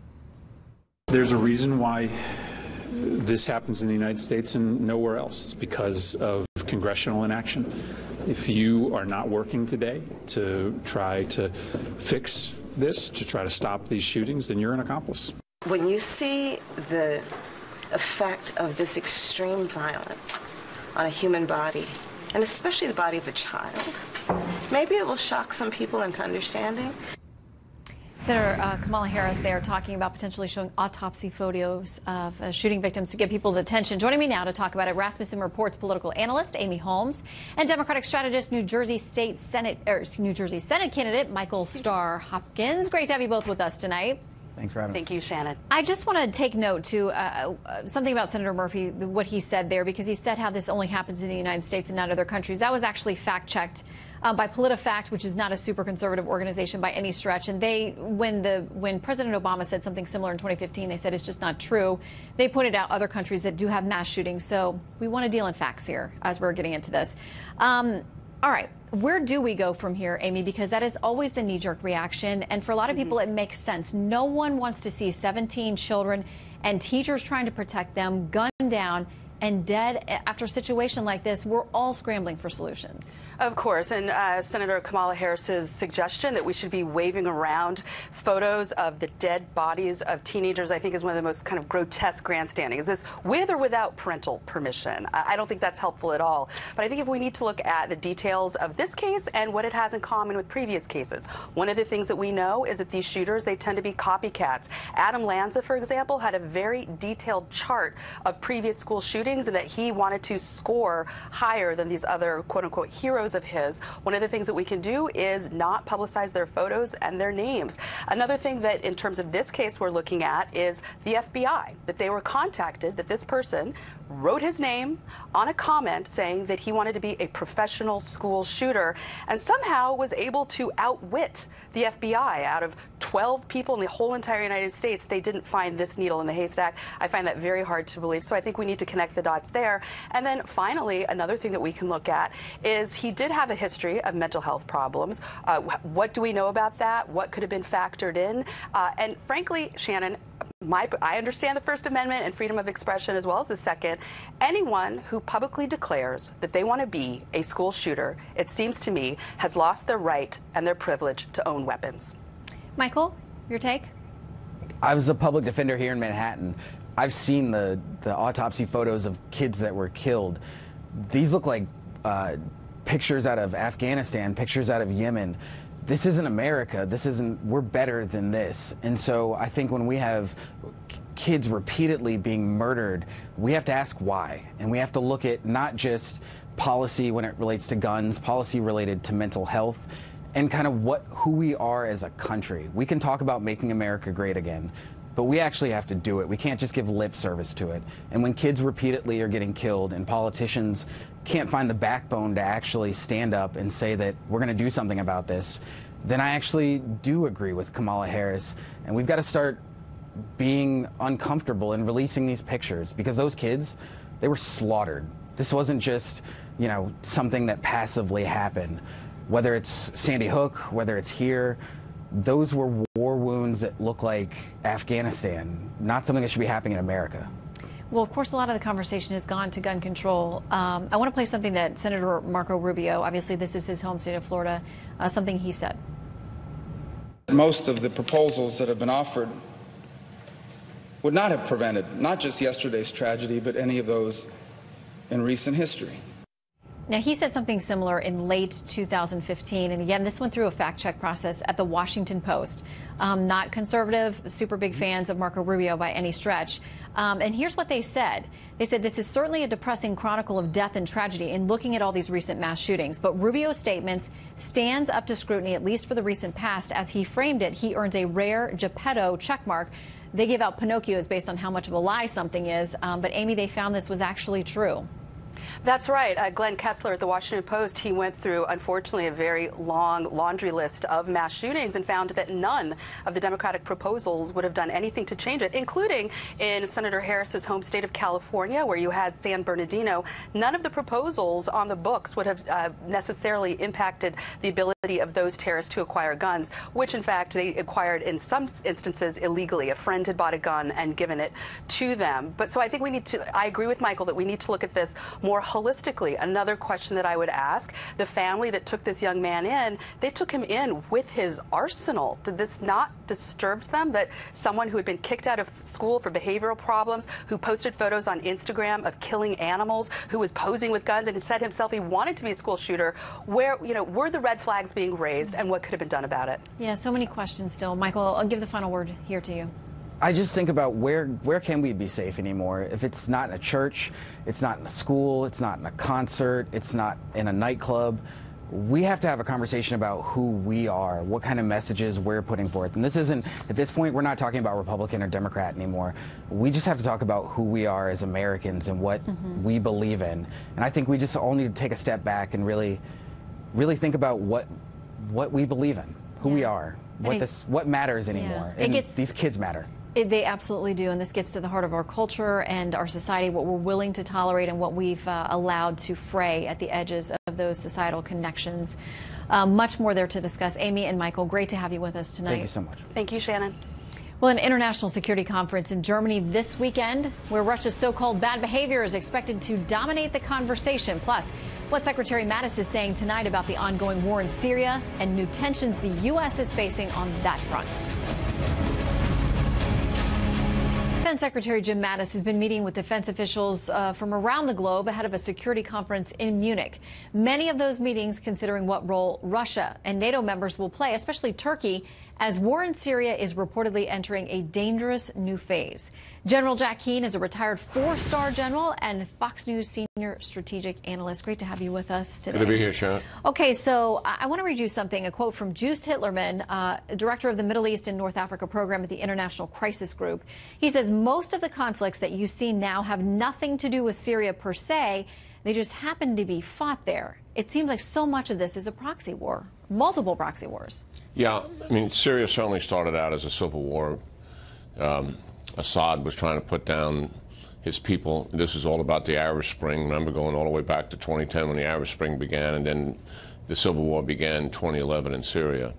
But quite frankly, right now what we have is the Iranians and the Russians have successfully propped up the Assad regime, particularly with Russian military intervention and huge commitment on the part of the Iranians. They run the war in Syria. Syria is now a client state of Iran. That's as horrible as that is, as much as we don't like it, that's a fact.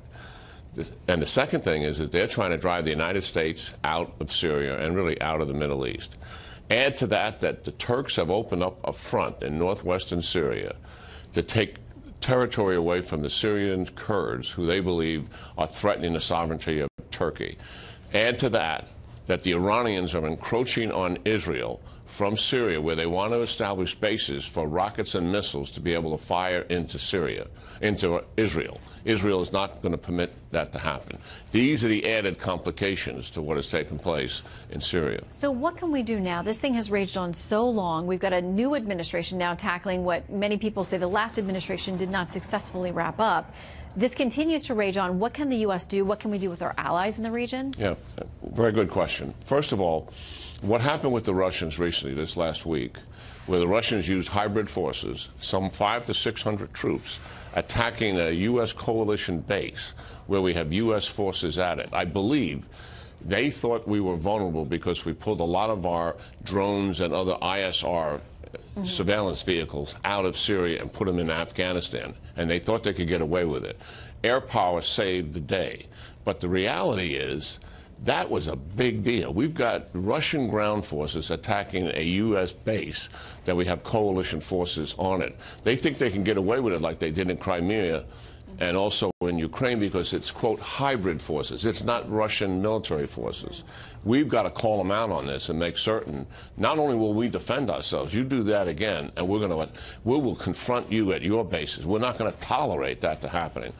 The larger issue that you're asking, the complications of Syria and the Middle East itself, writ large, Iran's aggressive, malign behavior, we need a multinational effort. The administration is well aware of that.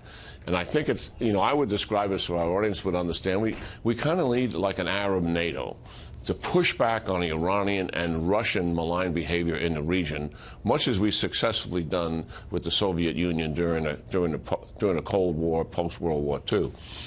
And we got to get the Sunni Arabs more involved in what they are involved. As we were talking before we started in the introduction, this is their backyard. And they've got to be hands-on in here, and we can help. We've got intelligence, we got capability. We're not talking about a lot of U.S. forces or anything like that. We're talking about getting them more involved. Well, we all have interest in that region. They, as you said, it's their backyard, but we do as well, even across the sea. So we'll see how that all works together as this continues on. General, always glad to have you with us. Good talking to you, Shannon. Thank you. All right, more news right after this break. To what happened at that school yesterday. For tonight, most watched, most trusted, and most grateful. These kids often turn out to be productive, decent human beings. When there isn't any of that taking place, then they end up going to adult court or turning out to be people like Nicholas Cruz. The issue of the Second Amendment and gun rights is not negotiable. It's been decided. There are 300 million guns in America, and the vast majority are owned by law-abiding Americans who, by the way, often use them to protect themselves against people like Nicholas Cruz. So that's not going to happen. Well, President Trump, in the meantime, is planning to visit Florida as soon as this weekend after addressing the nation in a powerful speech offering his support to all Americans. Our entire nation, with one heavy heart, is praying for the victims and their families. I want you to know that you are never alone and you never will be. You have people who care about you, who love you, and who will do anything at all to protect you. Well, the president also saying that he is committed to helping secure our schools and tackle the difficult issue of mental health. In the meantime, a football coach, a janitor, a freshman soccer player, and 14 others we are now getting our first look at the faces of the victims of that horrific shooting. Marianne Rafferty joins us now live from Los Angeles with some of the heartbreaking reaction and the stories of heroism. Good morning, Marianne. Good morning, Heather. In a painful remembrance, family, friends, and survivors gathering last night for an emotional vigil honoring the young lives lost. All 17 victims have now been identified, many of them in their early teens. They were athletes, dancers, members of the marching band, and volunteers. One teacher, the school's athletic director, and a football coach, all killed and being hailed as heroes, protecting their students as so many other teachers reportedly did. All of a sudden you hear ba ba ba ba in the stairwell, and then my teacher right away, she goes like this. She opens her classroom right away, and she's like, everyone get in. If it wasn't for that, I think we could have all been dead. The Parkland community coming together at last night's vigil, attempting to shine light during these darkest of days. One of the victims' dads finding the strength to address the crowd. She runs out behind and she's like, I got to go, Dad, bye. And I don't always get to say, I love you. I don't remember if I said that to Jamie yesterday. What is unfathomable is Jamie took a bullet and is dead. I don't know what I do next. My wife is home. We are broken. An unimaginable scenario for any parent, that tragic reality now facing 17 families. Meanwhile, a GoFundMe page has been set up to help those families. More than $630,000 has already been raised. Heather? Yeah, hopefully we will continue to focus on these families and the lives that were lost and all those kids that have to, at some point, go back to school. That does definitely need to remain the focus. So thank you so much. Appreciate it, Marianne. But in the meantime, we do have House Minority Leader Nancy Pelosi saying that Congress is complicit for the nation's gun violence. The California Congresswoman accusing Republicans of refusing to pass tougher gun laws a day after the Florida shooting. It's an assault on our whole country, and they are paying the price for our inaction. Whose political survival in this body is more important than the survival of our children? Who of us in here is more important? Whose political survival is more important than that? Nobody's. Well, Pelosi now calling on House Speaker Paul Ryan to consider legislation that would expand background checks and create a special committee to address gun violence. Well, the State Department, in some other news, will be closing more than 20 refugee resettlement offices across the U.S. That's according to Reuters. They'll also be reducing operations at 40 others following President Trump's decision to downsize the program. Our commander-in-chief allowing up to 45,000 refugees into the U.S., drastically cutting it from the 110,000 set by the Obama administration. The State Department reviewing the closures before final approval, saying that the offices are no longer needed due to the drop. And Steve Bannon interrogated for 20 hours this week by Robert Mueller's special counsel. The combative former White House chief strategist reportedly answering all their questions with no topic off limits. This is in sharp contrast to his appearance in front of the House Intelligence Committee, refusing to answer lawmakers' questions. Mueller is currently investigating possible collusion between the Trump campaign and Russia, but so far nothing's been found. And an Austrian snowboarder's Olympic dreams coming to an end after breaking his neck during the cross quarterfinals. This was horrifying. Marcus Scherer losing control on the final jump, landing in the snow on his back. Yeah, his goggles flying. Doctors say that he didn't show any signs of brain damage, though. That's good. He will return to Austria for further treatment. The United States dropping to the 5th in the medal count with 5 golds. Norway leading with 6 gold medals. And the time now is about 11 minutes after the top of the hour. The FBI may have had an opportunity to find the suspect months before the Florida shooting. In 2017, the FBI received information about a comment made on a YouTube channel. The comment simply said, "I'm going to be a professional school shooter." So how did they miss it? A security analyst is up next to explain how the trail went cold. And applause for a cold-blooded killer, the disgusting video showing inmates cheering on the man suspected of murdering a police officer. And the immigration debate hits a wall in the Senate. What the president has to say about where we go from here. We're live in Washington.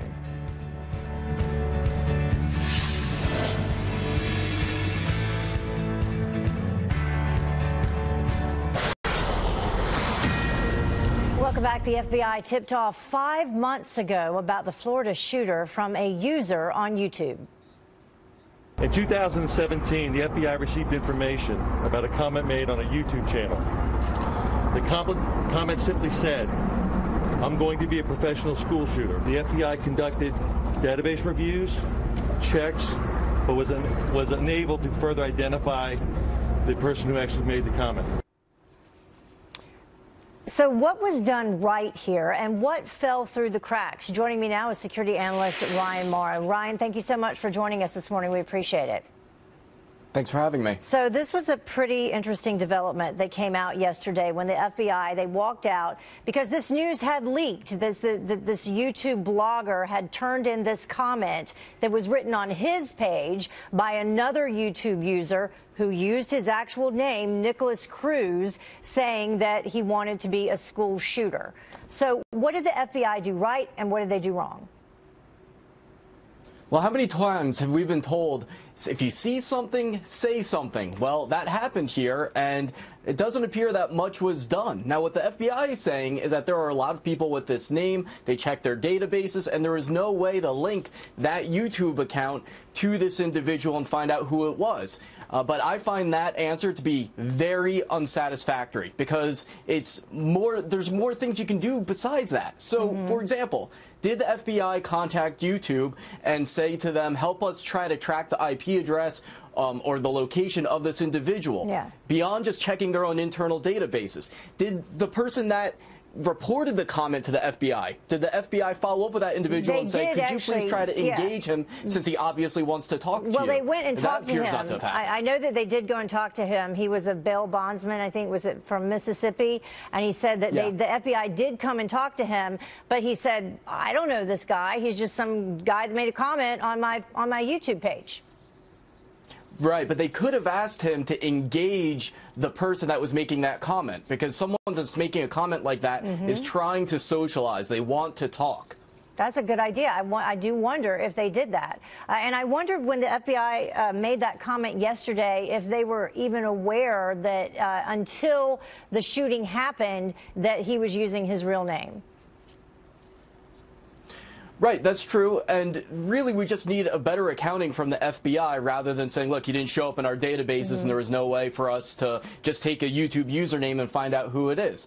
I want to find out if the information flow was done properly. If it was a lack of resources, then we need to know that. If it was because they felt legally there wasn't much that they could do, because you can't do much when someone makes a statement that's extreme or even violent in intent. You can't go necessarily raid their home and take away their gun.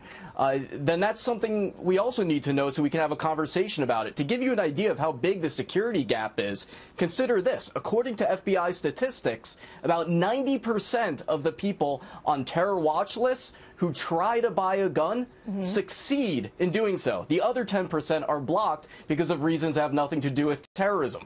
So if even suspected terrorists are able to buy guns, then people with violent intentions on social media also can do so. Going back to the FBI needing more resources, because I was thinking about this yesterday when we heard about this Nicholas Cruz YouTube incident falling through the cracks. This isn't the first time that we've heard about someone being on the radar of the FBI. You know, the Boston bombers, they were on the radar of the FBI. I think that you and I actually talked about that. This has happened multiple times. San Bernardino, it happened as well. So does the FBI just need some more resources? Is that what's happening here? More resources is always going to be the easy answer to give for these type of situations, because there's never going to be enough resources. So we have to think outside the box. We don't know yet if people reported the other social media activity where the shooter was talking about killing police and showing off his weapons. What about the abuse of animals? I mean, there's a very high correlation between someone who hurts animals and then hurts human beings. Tougher laws on that can actually impact this problem as well. So let's think outside the box and have a narrow focus and not cause political paralysis with broad gun control debates. Let's have a narrow focus if you're going to talk about gun control and different types of legislation so that we can get something passed quickly with overwhelming support. Yeah, it's a difficult situation to talk about. I mean, I know the Broward County Sheriff talked about it yesterday. You know, what can you do if these red flags are present, like what was present with this kid? What can you do? So, all right, thank you so much for joining us, Ryan. Appreciate it. Thank you. Well, the Senate is still deadlocked on DACA as the White House issues a blistering threat to veto the bipartisan plan. A live report from Washington, D.C., where lawmakers are now heading back to the drawing board. Griff Jenkins here with that up next.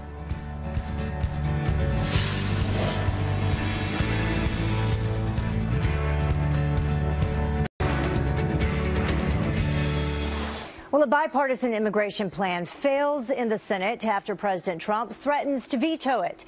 DHS even slamming it, saying that it destroys their ability to remove illegal immigrants from this country. But the House is moving forward with their hardline bill. Griff Jenkins is live for us in Washington, D.C. with a look at what is happening. Griff, that is a good question. What is happening? Yeah, not much, Heather. Good morning. Let the finger pointing begin. The Senate failed to pass all 4 bills to protect Dreamers and strengthen border security, including the bipartisan one that had the support of 8 Republicans and most Democrats, but it faced a White House veto. In the White House, placing the blame on the Democrats. Here's a statement from the White House saying, today the Schumer Democrats in the Senate demonstrated again that they are not serious about DACA, they are not serious about immigration reform, and they are not serious about Homeland Security. They continue, yet the Schumer Democrats chose to filibuster it because they are held hostage by the radical left in their party, which opposes any immigration control at all. But Senate Minority Leader Chuck Schumer says the president is the one to blame. I regret that the only bipartisan effort of the group of moderate senators to come up with a bipartisan compromise couldn't get the necessary 60 votes. I salute the 8 brave Republicans who voted for the bipartisan compromise. But, Mr. President, there's only one reason why the Senate will be unable to reach a bipartisan solution to DACA: President Trump. 3 Democrats crossed the aisle on the Grassley bill, which most closely aligned with the White House's goals, although it got the most votes against it. Now, Senator Graham says the bill is in the president's corner. The only way I see a solution is for the president to grab the reins back and lead himself and get Democrats and Republicans in a room focusing on strong border security and a fair solution for DACA. Get that done, then move to comprehensive. So the House will next take a shot at this with the conservative Bob Goodlatte bill. But lawmakers, Heather, are in recess until February 26th, and we have that March 5th deadline looming. So we'll see what happens. Wow. That's, you know, we keep hearing they have all this work to do and they keep going on recess. You know, that you would think they would delay it, but I guess not. Thank you so much, Griff. Appreciate it. Well, Denver's police union president, in the meantime, testifying before Congress, blaming the city's heroin epidemic on its new immigration policies. And Nick Rogers says that Denver's so-called sanctuary city ordinance is hindering them from busting some of the city's biggest drug dealers. The ordinance has created, in my opinion, a city that is much less safe than it was prior to this ordinance. We can no longer call and share information with ICE. They can no longer call and ask us for assistance. Well, Denver's police chief slamming that testimony, accusing Rogers of not understanding the city's immigration policy. Well, despite the left's claims that ICE agents are rounding up innocent illegal immigrants, nearly 90% of those arrested last year had criminal records or pending charges. Now, the new numbers from Pew Research showing a stark difference between the Trump and the Obama administrations. In 2009, immigrants without past convictions accounted for 61% of those arrested by ICE. Only 11% had clean records in President Trump's first year.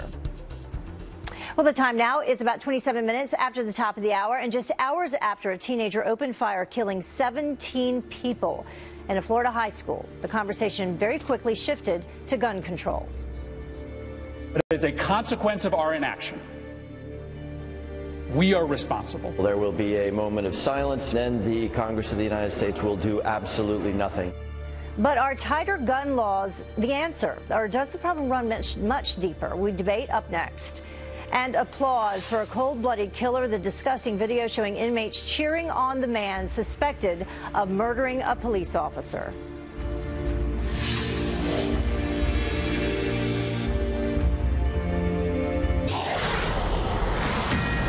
Well, the gun control debate raging on in Washington as Attorney General Jeff Sessions declares we have to confront this problem. I think effective enforcement of our gun laws, focusing on criminals and dangerous people, can reduce violence in our communities and improve public safety. We can and we must do better. We can and we must, but are gun laws, more gun laws, the only answer? Here to debate, GOP strategist and contributor for The Hill and Washington Examiner Jen Kearns and liberal political commentator Wendy Acefo. Thank you both for joining us this morning. We really appreciate it. Thank you, Heather. So you can't listen to these kids involved in this shooting yesterday and not realize something does need to be done. But then what is the answer? And that's a tough one. Jen, I'll start with you. We heard the Attorney General saying there that something does need to be done. Is it more gun laws? Well, I think General Sessions is right. We must solve this problem, but I don't think the answer is more gun laws. Look, we're looking at two real problems here. The first is this is a mental health problem. There's a similar factor in all of these school shootings that they are perpetrated by young male teenage men who have anger and angst, and every single one of them do not have a father in the home. So it's a wider cultural problem and mental health problem. The gun alone is not the problem here. He had a gas mask. He had smoke bombs. He could have used a regular bomb to kill more people. He could have used his car, as terrorists have been using lately, and done a great deal of damage. As school was letting out, he could have killed many more students. And the second problem here, and I think this is the real problem, the NRA, liberals hate the NRA more than they love our defenseless children. And proof of that is the fact that they won't support common sense gun laws like 41% of Americans believe should be done. A simple armed security guard at every school, just as we had, by the way, in the 60s, in the civil rights era. We had there was an armed security guard, I believe, at this particular location, but there are, what, 3,200 kids in this school. It's huge. Wendy, I want you to answer to some of those things that you just heard Jen say. Yeah, absolutely. You know, if all we have are thoughts and prayers to offer our victims, then we have failed as a society. When we look at Las Vegas, when we look at the Texas shooting, when we look at now Parkland, what is a common denominator is AR-15s. 3 out of 5 of the worst mass shootings in our nation has happened under this administration. And the only thing that has been done has been Trump has rolled back Obama-era regulations that has inherently made it easier for people with mental illnesses to get a gun. So what we're looking at here is an issue that a 18-year-old is able to get an AR-15, but at 21 has to wait to get a handgun and has to wait till 21 to buy alcohol. That inherently is flawed. And Jen said something about mental health. Well, that is actually an affront to people with mental illness, because not everyone with the mental illness is a mass murderer. So this is a binary issue here. We're dealing with mental illness, and we're also dealing with gun regulations, and we need to go there. Right, and I agree with you, but at the same time, you know, you say not everyone with mental illness is a mass murderer. Not everyone that owns a gun is a mass murderer either. And that's why it's binary. Yeah. All right. So let's move to this next topic, though. Multiple immigration plans. 4 multiple ones blocked in the Senate after President Trump calls one proposal a, quote, total catastrophe. So, Jen, is this a catastrophe? What's happening? I mean, there's no bipartisanship, obviously, on immigration.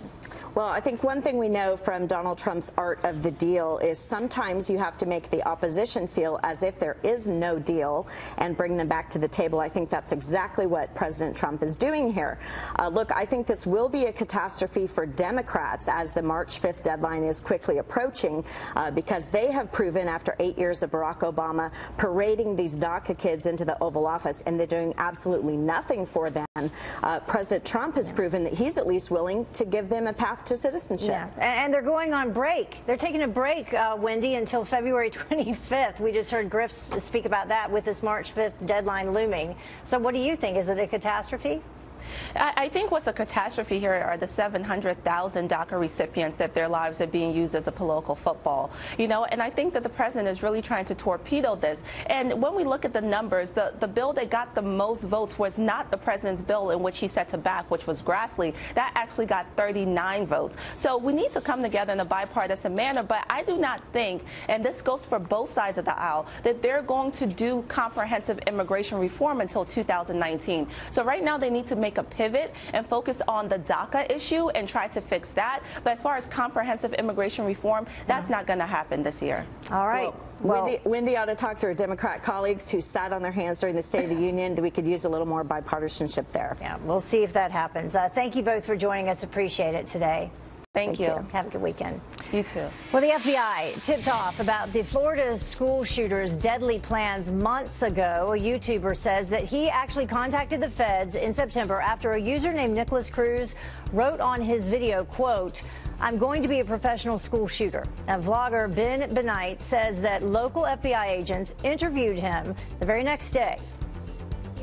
They're very responsive. They came out very polite, professional. They got the information. They got a copy of the screenshot, wrote down, information, questions they asked me. It was disturbing that somebody would write something like that, but I never would have thought that they meant it. Well, the FBI says that they were unable to identify the person who made the comment, and we will talk with that YouTuber, Ben Benight, live at 6:15 Eastern. Well, disturbing surveillance video showing inmates applauding the man accused of murdering a Chicago police commander. You can see them behind bars as officers walk this suspect, Shamari Leggett. Well, the convicted felon charged with first-degree murder denied bail in court. He's accused of gunning down Commander Paul Bauer while running from the officers. And Bauer, a 31-year-old veteran, or 31-year veteran of the force, leaves behind a wife and a daughter. The inmates who clapped will likely face some consequences. And the FISA court now responding to requests from Republican leaders for information on the surveillance of a Trump campaign advisor. Judge Rosemary Collyer, who presides over the National Security Court, telling the House Intelligence Committee that their requests are the first of their kind. And the court now figuring out how to approach it. A memo by GOP staff on the committee made public earlier this month accused DOJ and FBI officials of using information in an unverified dossier to secure a FISA warrant. And the time now is about 20 minutes until the top of the hour. The Florida shooter bragged about his love for violence, leaving behind a disturbing digital footprint. Kurt, the cyber guy, is here with what to watch for online. And saved with seconds to spare, how the shooter gave one student a warning just seconds before opening fire.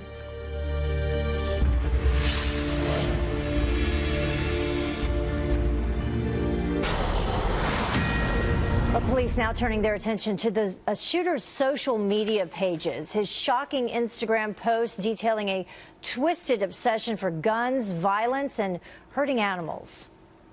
We've already began to dissect his websites and the things that social media that he was on, and some of the things that have come to mind are very, very disturbing.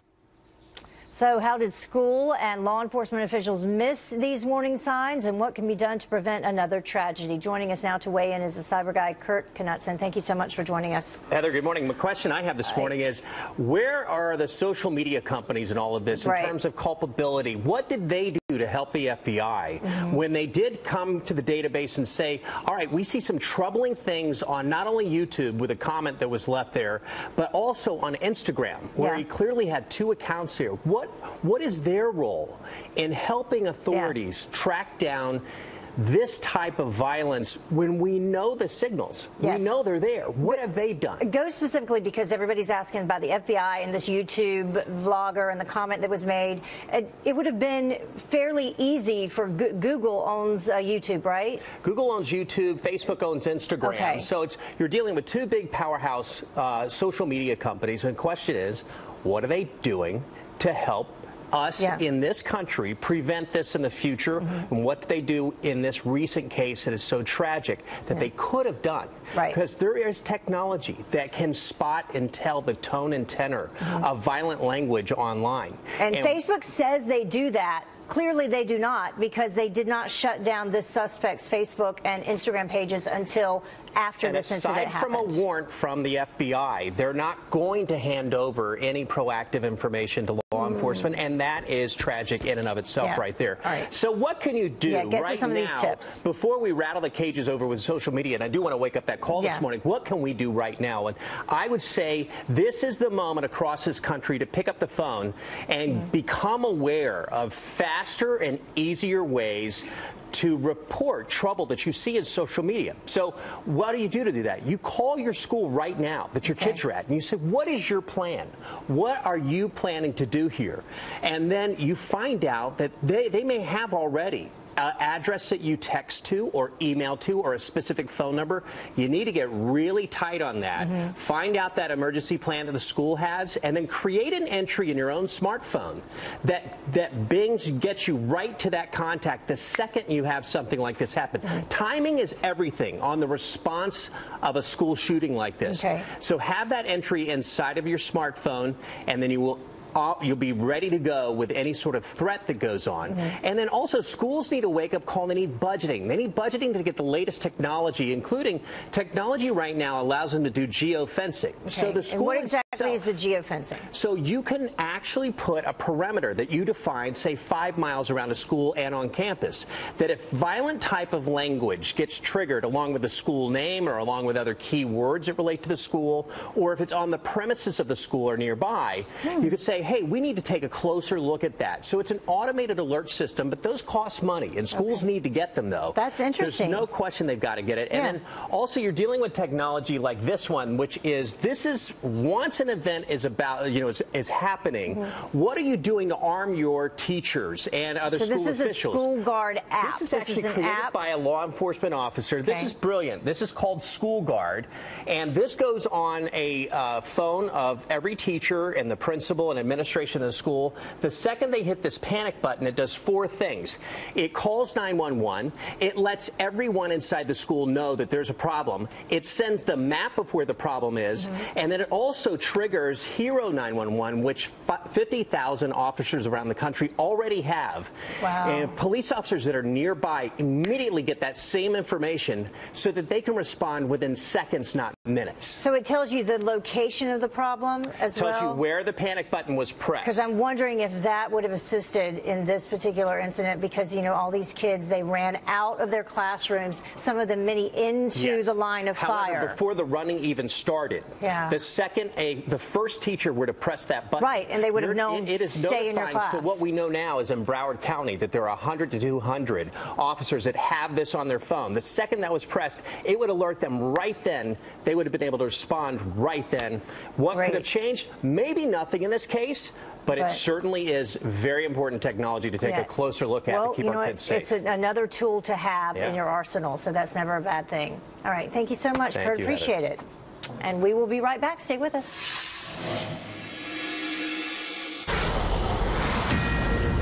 Well, we're learning some brand new details about the shooter in Florida. Nicholas Cruz, he made some shocking Instagram posts. He was kicked out of school, and he was also pegged as a loner. Honestly, a lot of people were saying that it was going to be him, stuff like that. We threw a lot of kids threw jokes around like that, saying that he was going to be the one to scoot up the school. But it turns out, you know, everyone predicted it. That's crazy. So what happened here, and why do kids kill? Specifically, this one. Dr. Dominic Sportelli is a board-certified psychiatrist, and he joins me now live. Thank you so much for joining us. I mean, lots of questions today as more information came out about this Nicholas Cruz yesterday. Yeah, you know, we have to look at situations like this. I like to use the analogy, the perfect storm. There are so many variables that make us who we are as people, so many things that contribute to our personality. We have to look at big picture. We have to look at totality. If you look at the way the FBI sort of analyzes or profiles mass shooters, they look at various things, 4 things basically. Number one, they look at the person's individual personality. How does he cope with things? How does he deal with frustration? What does he get angry about, right? The second thing they look at is family. Let's look at his family. How was he raised? What was his family life like? And we know a couple things there. We know that, you know, he was obviously an angry kid. He had already been kicked out of school. He was going to this alternative school. We know that he had threatened students, which is part of the reason that he was kicked out. We know that he was adopted by 2 older parents, and then his adopted mom just died, what, a month ago? A month ago, he lost his mother. He was moving in with a new environment. He was out of school, making a transition from school to sort of, you know, out in the real world, right? Which is also a difficult time for kids. But the other thing they look at is school dynamic. What was he like when he was in school? How did he associate with his peers? Was he a loner? Was he involved in sports, things like that? And then you have to look at the social aspect. What was he like in the community? Did he belong to any groups, any clubs? Was he isolative? Those are the 4 things that the FBI looks at when they're looking at profiling these individuals. And we see a lot of these red flags just about throughout all of those 4 domains with him.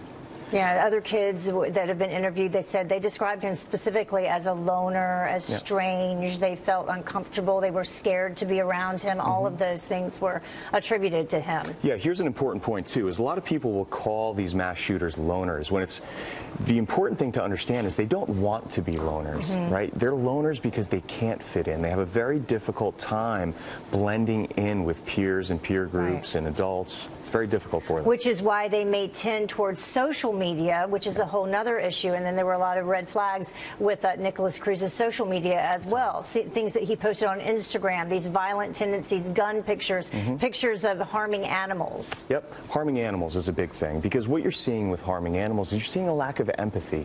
If someone can hurt a defenseless animal, they have no feeling, they have no remorse, they have no guilt. Also, they're manifesting anger to actually injure something and somehow maybe develop some joy in that, in harming things. There's something called in psychology the McDonald triad.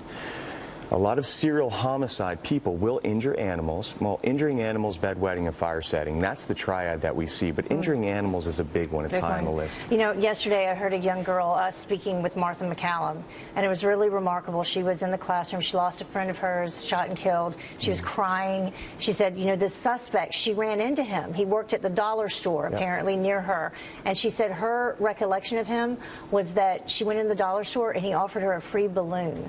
So he had that as well. You know, and so I think that that correlates with he was trying to reach out. That's a very, very important point, and it goes back to that. They do try. It's not that they want to be isolated. And don't forget, when they're going back to a school to shoot, there's a reason they're shooting at a school and not a shopping mall or an airport or some other. There are many, many other places they can choose. That's symbolic. That's their childhood. That's where they receive the most frustration and maybe, you know, disengagement and maybe bullying or whatever it was that went on. That's symbolic for them. Yeah, and he had also broken up with a girlfriend, apparently was having some issues, and it was Valentine's Day. Relationship issues is a big trigger as well. Lots of questions. Thank you so much for joining us. Of course. All right, we'll be right back. Stay with us. It was a heartbreaking thing to do because you couldn't let him in. You couldn't help him. Unfortunately, he passed away. I don't know how you get over that. Haley Betancourt says that she and others in her creative writing class barricaded themselves in the classroom during that rampage. And hiding from the gunshots was actually history repeating itself. Listen to this. For one family in Florida, student Carly Novell tweeting, quote, "This is my grandpa when he was 12 years old. He hid in a closet while his family was murdered during the first mass shooting in America. Almost 70 years later, I also hid in a closet from a murderer. These events should not be repetitive. Something has to change." A Novell referring to the 1949 mass shooting when a lone gunman shot and killed 13 people in New Jersey. And that gives you chills. Well, that wraps up this hour of Fox and Friends First. But Fox and Friends First continues right now. I'll see you back here later. Have a great weekend. It is Friday, February 16th. A Fox News alert. The demons made him do it. The Florida massacre suspect claiming the voices in his head made him carry out that deadly ambush. His first court appearance as President Trump prepares to visit with the victims. Our entire nation, with one heavy heart, is praying for the victims and their families. The new approach the White House is now taking to keep schools safe. And was the FBI warned about his disturbing plot 5 months ago? Fox and Friends First continues right now.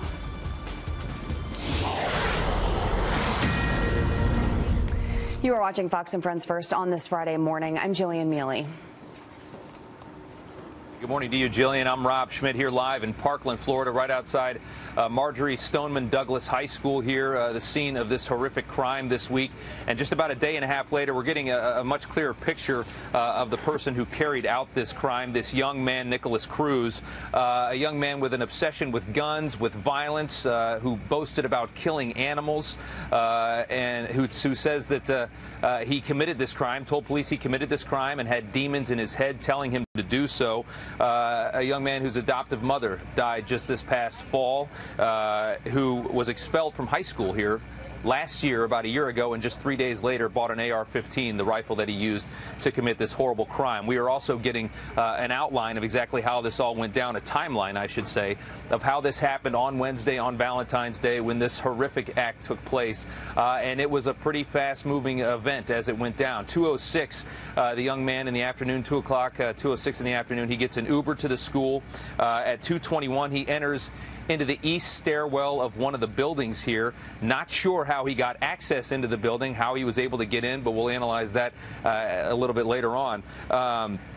Gets into the building, 2:21, gets ready, prepares himself, walks out, and shoots into classrooms on the first and second floor for less than 5 minutes. Only about 3 or 4 minutes is all the longer that this shooting lasted, and he was able to kill 17 people and put more than a dozen others into the hospital in just that short period of time. And then he moves up to the third floor of the building. He drops the gun, walks back down the stairs, and runs out of this high school among all of the other other students who are in a panic trying to get away from the bullets as the fire alarm is going off, as the shooting is happening. By 2:20 or by 2:50, I should say, he gets to a Walmart, which is right near campus. He hangs out there. He gets a soda from the Subway at the Walmart, and then at 3:01 he gets to a McDonald's nearby there, and by 3:41 he is found by a police officer in a neighborhood right here near the school. He is arrested there without incident. And we go to his first appearance in court, which happened yesterday afternoon, and we see a cowering and a nervous 19-year-old kid standing there, which was just shocking to see him being consoled by his attorney after committing such a heinous crime. A young man charged with 17 counts of premeditated murder at this point, and his attorney actually showing some compassion for him. He's a broken human being. He's a broken child. The sadness that this community is feeling, I mean, my children they go to school in this community. I feel horrible for these families, and Mr. Cruz feels that pain. Well, it certainly is just a terrible, a horrendous crime that this young man is charged with. We also know that the FBI had a warning about this through a YouTube comment that was allegedly left by this young man months ago, saying that he was a school shooter in training, and also a lot of questions about what the school knew here. Obviously, this young man was not allowed on campus with a backpack. He was deemed such a threat. He had been expelled from here. How did he get into the school? How was that stairwell not locked up? These schools are supposed to be fortresses. You're not supposed to be able to just walk into a school anymore. A lot of questions remain to be answered. Jillian, I'll send it back to you. So many questions. That's right, Rob. Thank you. President Trump planning to visit Florida as soon as the weekend after addressing the nation in a powerful speech offering his support to all Americans. Our entire nation, with one heavy heart, is praying for the victims and their families. I want you to know that you are never alone and you never will be. You have people who care about you, who love you, and who will do anything at all to protect you. The president also saying he's committed to helping secure our schools and tackle the difficult issue of mental health. Just take a look at these faces. A football coach, a janitor, a freshman soccer player, and 14 others. We are now getting our first look at the faces of the victims of that horrific shooting. Marianne Rafferty joins us live in Los Angeles with some of the heartbreaking reaction and stories of heroism. Marianne. Good morning, Jillian. Family, friends, and survivors gathering last night for an emotional vigil honoring the young lives lost, many of them in their early teens. All 17 now identified. They were athletes, dancers, members of the marching band, and volunteers. A teacher, the school's athletic director, and a football coach, all killed and hailed as heroes, protecting students from gunfire. The brother of Coach Aaron Feist struggling with the loss, as so many loved ones are. Just, you know, that he was a good man, that he loved people. You know, he loved the kids that he worked for at the school, and that he wasn't afraid, you know, to protect and to lay it down. The community coming together at last night's vigil, attempting to shine light during the darkest of days. Some of my friends won't get to see their brothers and sisters ever again. It was one of the worst days of my life. The worst day. One of the victims' dads somehow finding the strength to address the crowd. I don't remember if I said that to Jamie yesterday. What is unfathomable is Jamie took a bullet and is dead. I don't know what I do next. My wife is home. We are broken. An unimaginable scenario for any parent. That tragic reality now facing 17 families. Another dozen or so others are still recovering after Wednesday's massacre. Jillian? So sad. Marianne Rafferty, thank you. House Minority Leader Nancy Pelosi says Congress is complicit in the nation's gun violence. The California Congresswoman accusing Republicans of refusing to pass tougher gun laws just a day after the Florida school shooting. It's an assault on our whole country, and they are paying the price for our inaction. Whose political survival in this body is more important than the survival of our children? Who of us in here is more important? Whose political survival is more important than that? Nobody's. Pelosi now calling on House Speaker Paul Ryan to consider legislation that would expand background checks and create a special committee to address gun violence. Responding to Nancy Pelosi and her Democratic colleagues, former LAPD detective Mark Furman says there's a better approach. He says in this day and age, school security should be among the top priorities for districts across America. I just think that there's a better approach. When you have retired personnel, they have the best part of their career behind them, and you need a generational gap that isn't 2 or 3 generations, perhaps just the better part of 1. These officers on the school need to be able to interact with these students and get that information that a guy like Cruz would have surfaced and they would have actually confided in the officer. You need to get some kind of a system where you have protocols for all these schools so everybody is working off the same sheet of music, and you need to harden the inside target so the suspect can't get in, and you create the tactical situation for a shooter on the outside, which allows responding officers and the security officers to take out the suspect with no danger to the students. I think this is all possible without gun control. Taking advantage of the Parkland shooting victims will not be tolerated. That stern warning from Florida Attorney General Pam Bondi. If you think you're going to scam people during this tragedy, you're not. GoFundMe, they're monitoring every site that's popping up, and no money will be dispersed under GoFundMe until they know it's legitimate. A legitimate campaign from the Broward Education Fund has raised more than $600,000 in just 13 hours. Attorney General Jeff Sessions vowing to step up federal gun prosecution in the wake of Wednesday's shooting. I think effective enforcement of our gun laws, focusing on criminals and dangerous people, can reduce violence in our communities and improve public safety. We can and we must do better. Sessions also promising to work with the mental health profession to assist in those efforts. The Justice Department, meantime, reporting a 23% increase in federal gun charges under the new administration. Mitt Romney expected to announce his run for Senate today. The former Massachusetts governor and 2012 Republican nominee for president expected to chase the Utah seat left open by the retiring Orrin Hatch. Romney, who has been critical of President Trump, previously planned an announcement for yesterday, but rescheduled after that shooting in Florida. It is 10 minutes after the hour. The shooter's shocking Instagram post detailing a twisted obsession for guns, violence, and even hurting animals. Dr. Michael Baden, a forensic pathologist, is here next to delve deeper into the role social media will play in determining why he did it. Applause for a cold-blooded killer. The disgusting video showing inmates cheering on a cop killer.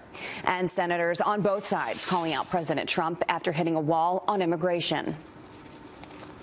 The only way I see a solution is for the president to grab the reins back. There's only one reason why the Senate will be unable to reach a bipartisan solution to DACA: President Trump. The blistering response from the White House. We are live in Washington.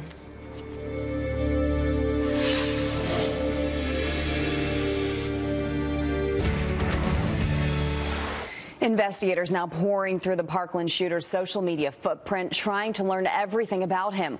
What clues are they looking for, and how will this investigation help stop future attacks? Joining me now is forensic pathologist Dr. Michael Baden. Thank you for being here this morning. Tough circumstances for sure. We were just talking in the break about how important it is to begin that he's alive, that he was that this police officer, this hero police officer, was able to take him into custody without incident. He should be given an awful lot of credit for taking him into custody alive, because that happens very rarely. Most mass shooters get shot or kill themselves, and they're going to be able to study him, to talk to him. He seems to be willing to talk, to find out which of the many red flags are most important, because the FBI gets deluged with tips. Which tips are most important, how it happened. They also will be determining whether or not he acted alone, whether there was anybody else. And they'll do that in part talking to him and in part going over the DNA with fingerprints and DNA over the gun, the ammunition, the cartridges, and everything that was in his backpack that would have clues. So they will check out everything that he says. Now, let's talk about his online footprint right now, specifically the YouTube comment that he made talking about, and he even said and used his real name in this post, and you can see it right there. It says, "I'm going to be a professional school shooter." Yesterday, the FBI addressed this. There have been a lot of questions about this. As you know, people are very angry about this. And the FBI claims there wasn't enough information to connect the online Nicholas Cruz to the real-life human being. I don't understand. Can you help us? Well, I would think that the FBI is going back into that area and to see if there is any way they could have tracked him down. The problem is they get so many clues. There are only so many they can track down. There are a lot of people who make stupid comments.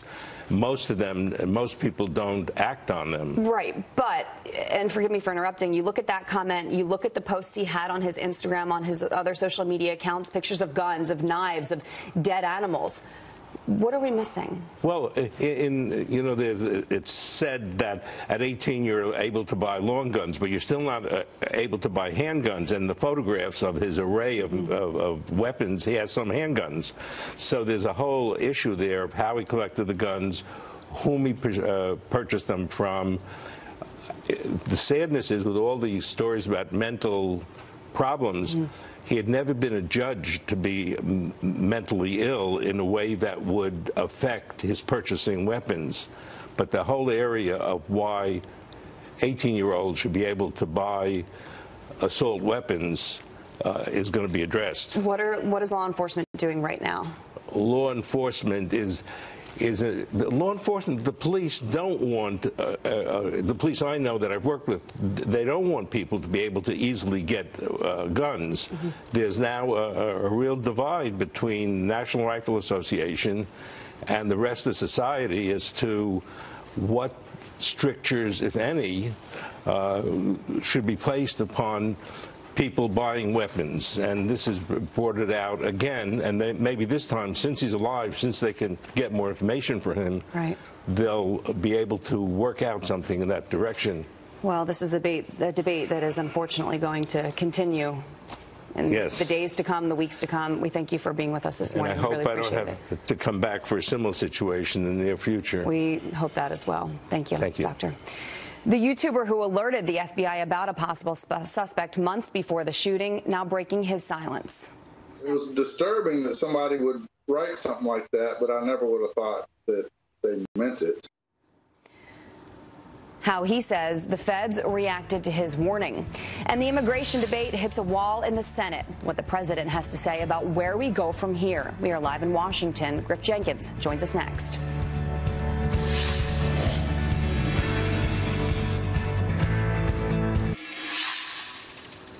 Good morning and welcome back. A bipartisan immigration plan fails in the Senate after President Trump threatens to veto it.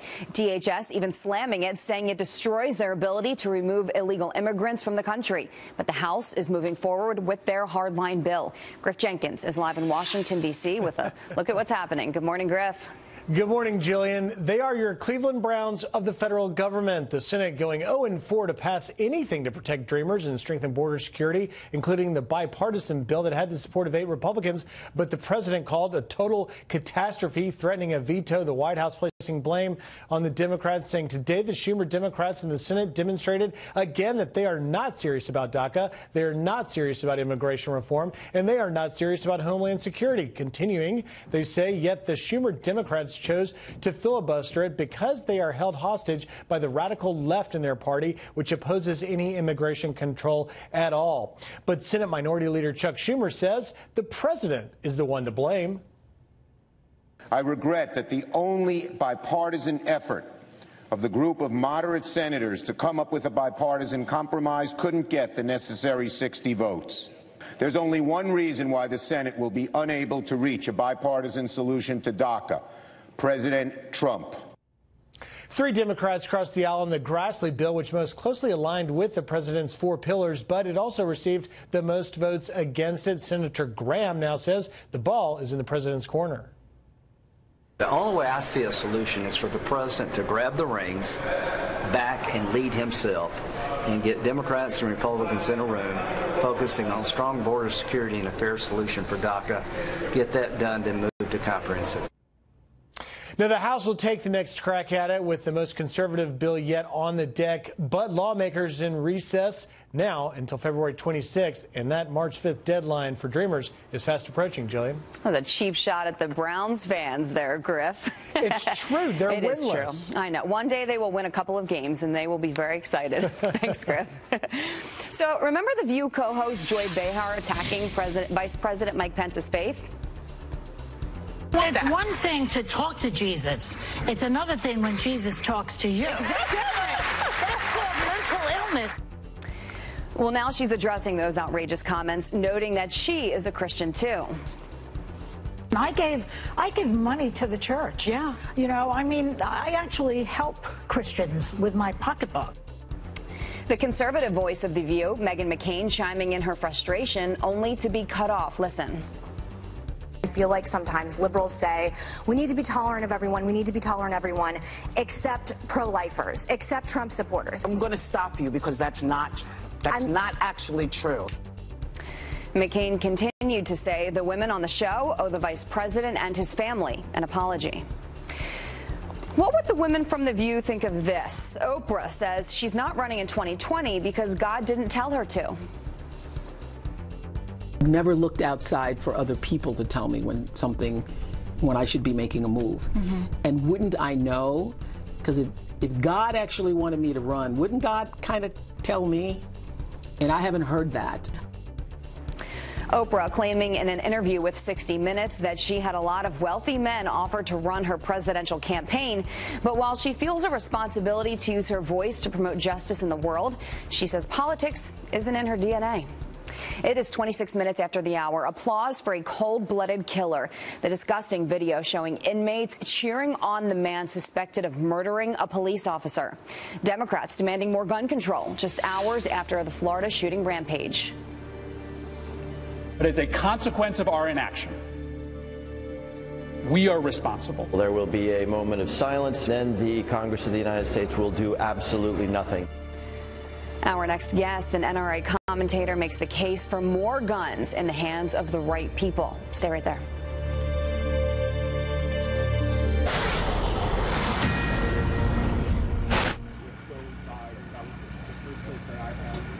And welcome back. We are here in Parkland, Florida, right outside of the high school where this horrific shooting happened earlier this week. And we have learned, of course, now that this clearly disturbed 19-year-old young man that committed this terrible act was able to legally buy this AR-15, this semi-automatic rifle that was used to kill 17 people inside of this school just about 40 hours ago. And the question becomes, what do we do to prevent these types of things? And we're going to go now to NRA commentator Antonia Okafor with her reaction to this. Antonia, thank you so much for joining me this morning. I want to start with a Democratic senator from Connecticut, Chris Murphy, said this week that these types of shootings, these types of killings only happen here in the United States, and he points to our love of guns in this country as the reason. I want to get your reaction to that. Yeah, well, thank you so much for having me. First, my condolences to the victims' friends and family. But no, these things do not happen here. It's not unique to America. In fact, according to the Crime Prevention Research Center, of the 25 worst mass shootings, those that had 15 or more fatalities, only 2 of them actually occurred in the U.S. And of the 66 highest worst mass shootings in the world, 59 59 of those 66 actually happened outside of the U.S. So we're going to hear this narrative that we're going to continue to hear that only this stuff happens in America, and that's not true. It's not the correlation that we always hear that more guns equals more violence. Contrary to the fact, that's why the NRA is here, to make sure that those who are empowered are law-abiding citizens. So when we do have tragedies like this, we have those who come, the good guys come, to be able to stop the bad guys with the guns. Yeah. And you say that, you would like to see more people that are willing to do good and are trying to prevent these things have weapons, be armed themselves. My question to you is, it's one thing to have a right to bear arms and to have a pistol, on you if you want to defend yourself, or maybe a rifle in your home or a shotgun in your home or something like that. It's another thing to have an AR-15 that's capable of killing 17 people in a matter of 3 or 4 minutes. Do we really need weapons like this in the hands of civilians, a weapon with this capability? Well, I would disagree. I would say yes, we do. And in fact, we've had many people who are on the right side, again, the good guys with firearms, who have actually kept mass shootings from continuing. We see in Sutherland Springs with South Texas, when a former NRA firearms instructor used a rifle in order to stop the perpetrator. So there's time and time again where people who are on the good side. A semi-automatic, which means one shot per trigger pull. That's all that means. So yes, we've seen other people with AR-15 platforms many times who are been able to defend those who need defending. I mean, that's what it comes down to, is people who are waiting for the police to come, the good guys with guns to come. We're just saying, why don't we make sure that those who have already passed the permits and the regulations requirements to have a firearm off campus, make sure that they are able to do so on campus. So we'd have no more gun-free zones. Understood. Antonio, what would you say to an idea of much stricter background checks on weapons like this, instead of just a test that this clearly disturbed young man could get through because he had no prior criminal record? What if it was like a sit-down interview? What if it was a process, more of a process, to get your hands on a weapon that can do the kind of carnage that we saw here? It takes police a couple, 3 minutes to get to a scene. In 3 minutes, this young man shot over 30 people and killed 17. Would you agree to a much stricter route for these people to get these weapons, these types of weapons? I think that, President Trump did a great job when addressing the fact that it's time to have a conversation about mental health and mental illness. And so I think that's what really what it needs to go to right now. We've been doing the same thing over and over again for decades. People are calling for more gun control now, but yet we still continue to see not only these fatalities, but it increasing. And so I think what President Trump has on the agenda and what Governor Scott does as well, I think is what's going to really be what we need for the future. Yeah, well, it certainly is an issue of mental health. That is, there's no question there. Antonia, thank you so much for coming on this morning, and the debate on whether or not it is a gun issue as well will continue. And Jillian, we'll send it back to you. Yes, it will. Thank you, Rob. Broward County, Florida officials now worried about copycats after Wednesday's shooting, revealing that threats were made at nearby schools. We'll investigate this and charge anyone accordingly with the maximum charge we possibly could for doing something so horrific, so pathetic. Authorities also looking into this chilling photo shared on social media threatening, quote, Florida Part 2 tomorrow. The post was traced to South Carolina, where an arrest was made. The FBI tipped off about the Florida school shooter's deadly plans months ago. A YouTuber says he contacted the feds in September after a user named Nicholas Cruz wrote on his video, quote, I'm going to be a professional school shooter. Blogger Ben Benight says local FBI agents interviewed him the very next day. They're very responsive. They came out very polite, professional. They got the information. They got a copy of the screenshot. Wrote down, information, questions they asked me. It was disturbing that somebody would write something like that, but I never would have thought that they meant it. The FBI says they were unable to identify the person who made that comment. Still, a lot of people have more questions about that, and we're going to talk to that YouTuber, Ben Benight, live at 6:15 Eastern, so stay tuned for that. Disturbing surveillance video showing inmates applauding the man accused of murdering a Chicago police commander. You can see them behind bars as officers walk with Shamari Leggett, the convicted felon charged with first-degree murder, denied bail in court. He's accused of gunning down Commander Paul Bauer while running from the cops. Bauer, a 31-year veteran of the force, leaves behind a wife and daughter. The inmates who clapped will likely face consequences. The flu vaccine offering little protection against the deadly virus that's sweeping the nation. The CDC releasing preliminary figures suggesting the vaccine is only 36% effective in fighting the flu and only 25% effective against the deadliest strain. The agency saying that's because it's capable of taking over a person's immune system much quicker. The CDC still urging people to get a flu shot, saying kids between 6 months and 8 years old respond to the vaccine much better than adults. It is 5:37 on the East Coast right now. A rainy day in store for us out here. We have Janice Dean live in the studio to tell us what you're in store for today. Hey, Janice. Hi, good morning, Jillian. Yes, and a wintry mix as we head into the weekend. We've got this boundary set up. You can see it clearly on our current temperatures. Warmer ahead of the boundary and cooler behind it.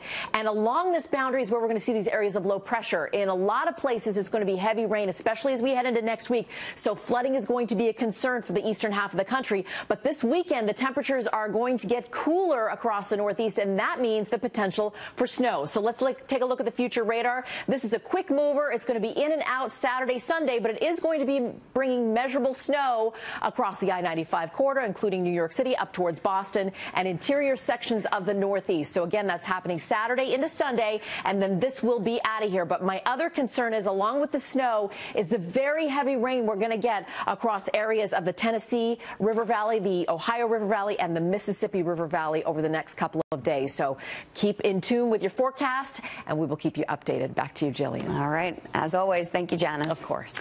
It is 38 minutes after the hour. We've seen and heard the horrifying moments. 17 people were gunned down in cold blood at a Florida high school.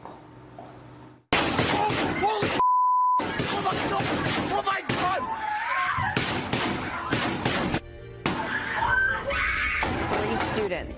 Three students who took shelter in a dark closet are here to tell their incredible story of survival. That's next.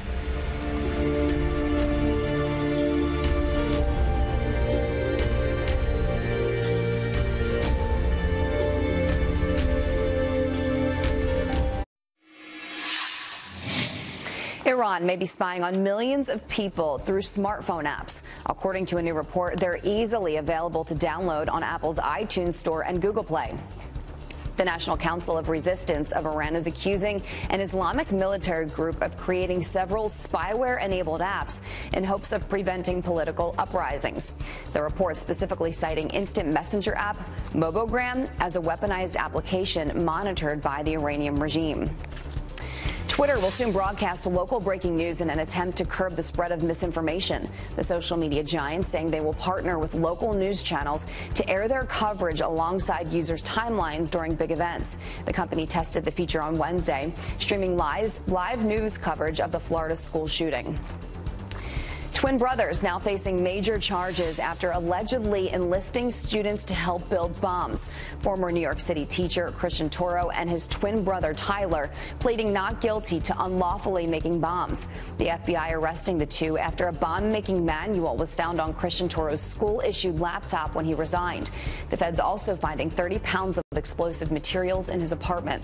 Police say the teacher paid at least 2 students to break apart fireworks to extract the explosive powder. Their motive remains unclear. An American flag is ripped down and replaced with an ISIS flag outside a Utah high school. But the disrespectful vandal didn't stop there. A message reading, quote, "ISIS is Comey," spray painted on the side of the school. A neighbor living across the street couldn't believe his eyes.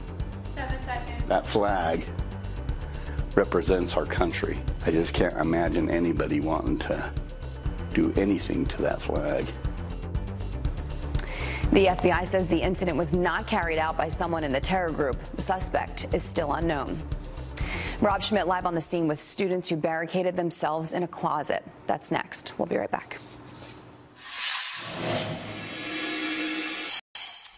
Hi, I'm Steve Ducey in New York. Coming up on Fox and Friends in a dozen minutes, we're going to have the Attorney General for the great state of Florida, Pam Bondi, is going to be joining us to talk about where the investigation goes from here. Also, a spiritual advisor to President Donald Trump, Paula White, joins us. How to make sense of the tragedy at that high school in Parkland. And also, you're going to meet that YouTube video blogger who says he warned the FBI about a school shooting threat from a user with the same name as the shooter back in September. What happened? We're trying to figure it out. It's now a dozen minutes before the top of the hour. Let's go down to Parkland, Florida. And there's Rob. Rob? Yeah, hey, Steve, thanks a lot. We appreciate it. Right outside the high school here. And as this story continues, as we learn more and more and more, we've got a couple of young men here who actually survived this shooting and actually had to hide from this shooting to get out. This is John and Adam joining us here this morning. And guys, you certainly didn't have to get up this early in the morning. I really appreciate you doing this for us because it's such a terrible story. No problem. And I know what you've been through this week. I can only even imagine. For you guys to be as well-tempered as you are right now is just incredible to me. Give me a little bit of your story, John. You guys were in the auditorium. Is that right? Yeah, so me and a couple of friends were in working for our school production, which is coming up soon. Sure. So we're working on our lights. We didn't have a teacher with us because usually she lets us go out on our own to work on the lights as she's in the classroom helping teach. So we've heard the second alarm, which was kind of alarming because we usually never have two fire alarms in that day. Same day. Yeah, so we were confused. So we're like, obviously it must be a real fire. Then our assistant principal comes on the intercom, says, "Evacuate now, evacuate." And that's actually supposedly our code word for code red, which means there's a shooter on campus. However, all of us, really? we walk outside as per usual for our fire drill, and we hear people screaming, "Code red, get inside now, code red." So we go to our closest shelter, which was the band hallway. We run inside to one of the classrooms where our assistant principal, Miss Reed, was. There was maybe 70 to 100 kids shoved into this room. A bunch of them were shaking. We didn't know what we were doing. It was a lot of confusion, but... And were you guys together at this point? Were you guys in the same room? At first, I was actually, we did a fundraiser to deliver flowers across campus. And literally like 2 minutes before everything went down, I was out on campus. I was in the building. I was, giving people flowers, for a day that was supposed to be all about, exactly, it was supposed to be all about just sharing love and friendship and things like that. And I was there. And then, literally 2 minutes later to be, finished delivering these flowers and walking back to my classroom to, hear this alarm go off. It was Could you hear the gunshots? I mean, what could you make out? You were in a different building than where the bullets were flying, right? You were in the auditorium. We were in a different building, yes. We were so, believe it or not, the auditorium is so close to that building, and there was just so many things going on that you can't even tell. I remember just shaking. I couldn't, realize, is this a drill? Is this not? I didn't hear gunshots. I heard screaming. We were close to, I guess, where the SWAT team set up their base. We were right outside because there was a door that we were right by. Right. And we just heard them screaming, saying, "Someone's shot in the leg. We need a predicate." All these crazy things, and we're like, this has to be a pure panic. Yeah. And this football coach that we've been talking about, this hero football coach that went in and threw his body in front of the bullets to save these kids. You both knew of this coach. You're not on the football team, but you said you had seen him just before this all happened. Tell me about that. Minutes before, as I was walking from the classroom to the auditorium, he was stationed outside in his golf cart, because all the security guards have golf carts, and he was sitting there just patrolling the area. I gave him a wave, just an innocent one, not even thinking anything of it. And then it's crazy that a couple minutes after, he would be risking his own life and for students, which is unbelievable. It's a terrible story. I can't even fathom what you guys have been through, and I wish you the best. I absolutely do. You're some great young men, and thank you so much for coming on this morning. John, thank you so much. Thank you so much. Adam, thank you so much. Thank you. Okay. All right. Jillian, we're going to send it back to you. A lot of brave people, a lot of brave heroes, stories that we're hearing coming out of this. Thank you, Rob. We're also Also getting our first look at the faces of the victims of that horrific Florida high school massacre. Omar Lewis from our Fox affiliate WSVN is live outside the hospital in Deerfield Beach, Florida, with the latest update on the victims' conditions. Omar. Yeah, Jillian, good morning. This community, as we've been hearing, trying to make sense of this tragedy after those 17 people were killed during the Valentine's Day school shooting. 14 of those victims are children. This morning, we are seeing their faces, hearing from their families, and learning how they want their loved ones remembered. The youngest victim here, just 14 years old. We'll take you to video now. Everyone we spoke to remembering these victims and telling us that they had big plans and big futures ahead. Several of them were athletes, musicians, dancers, and the type of people who gave back to this community. Last night, hundreds of people gathering in Parkland to mourn at a candlelight vigil. Parents of some of those students killed taking to the podium, sharing their grief while demanding better safety in school. And you just heard those students just a moment ago mentioning Coach Aaron Feist. He's the football coach who died shielding students from danger, a man who this community says will now forever be their hero. Back out here live at the hospital, the latest update we received, 9 people still remain hospitalized at this point. But the good news here, doctors say they do expect them to fully recover. Meanwhile, family members of 15-year-old Alyssa Al-Hadaf tell us that they have scheduled her funeral for later today. That is the very latest here in Deerfield Beach this morning. We'll send it back to you. Omar, thank you very much. It is 7 minutes until the top of the hour. Saved with seconds to spare. How the Florida shooter gave one student a warning just seconds before opening fire. Plus, the ROTC student who helped shield dozens of students with his shield.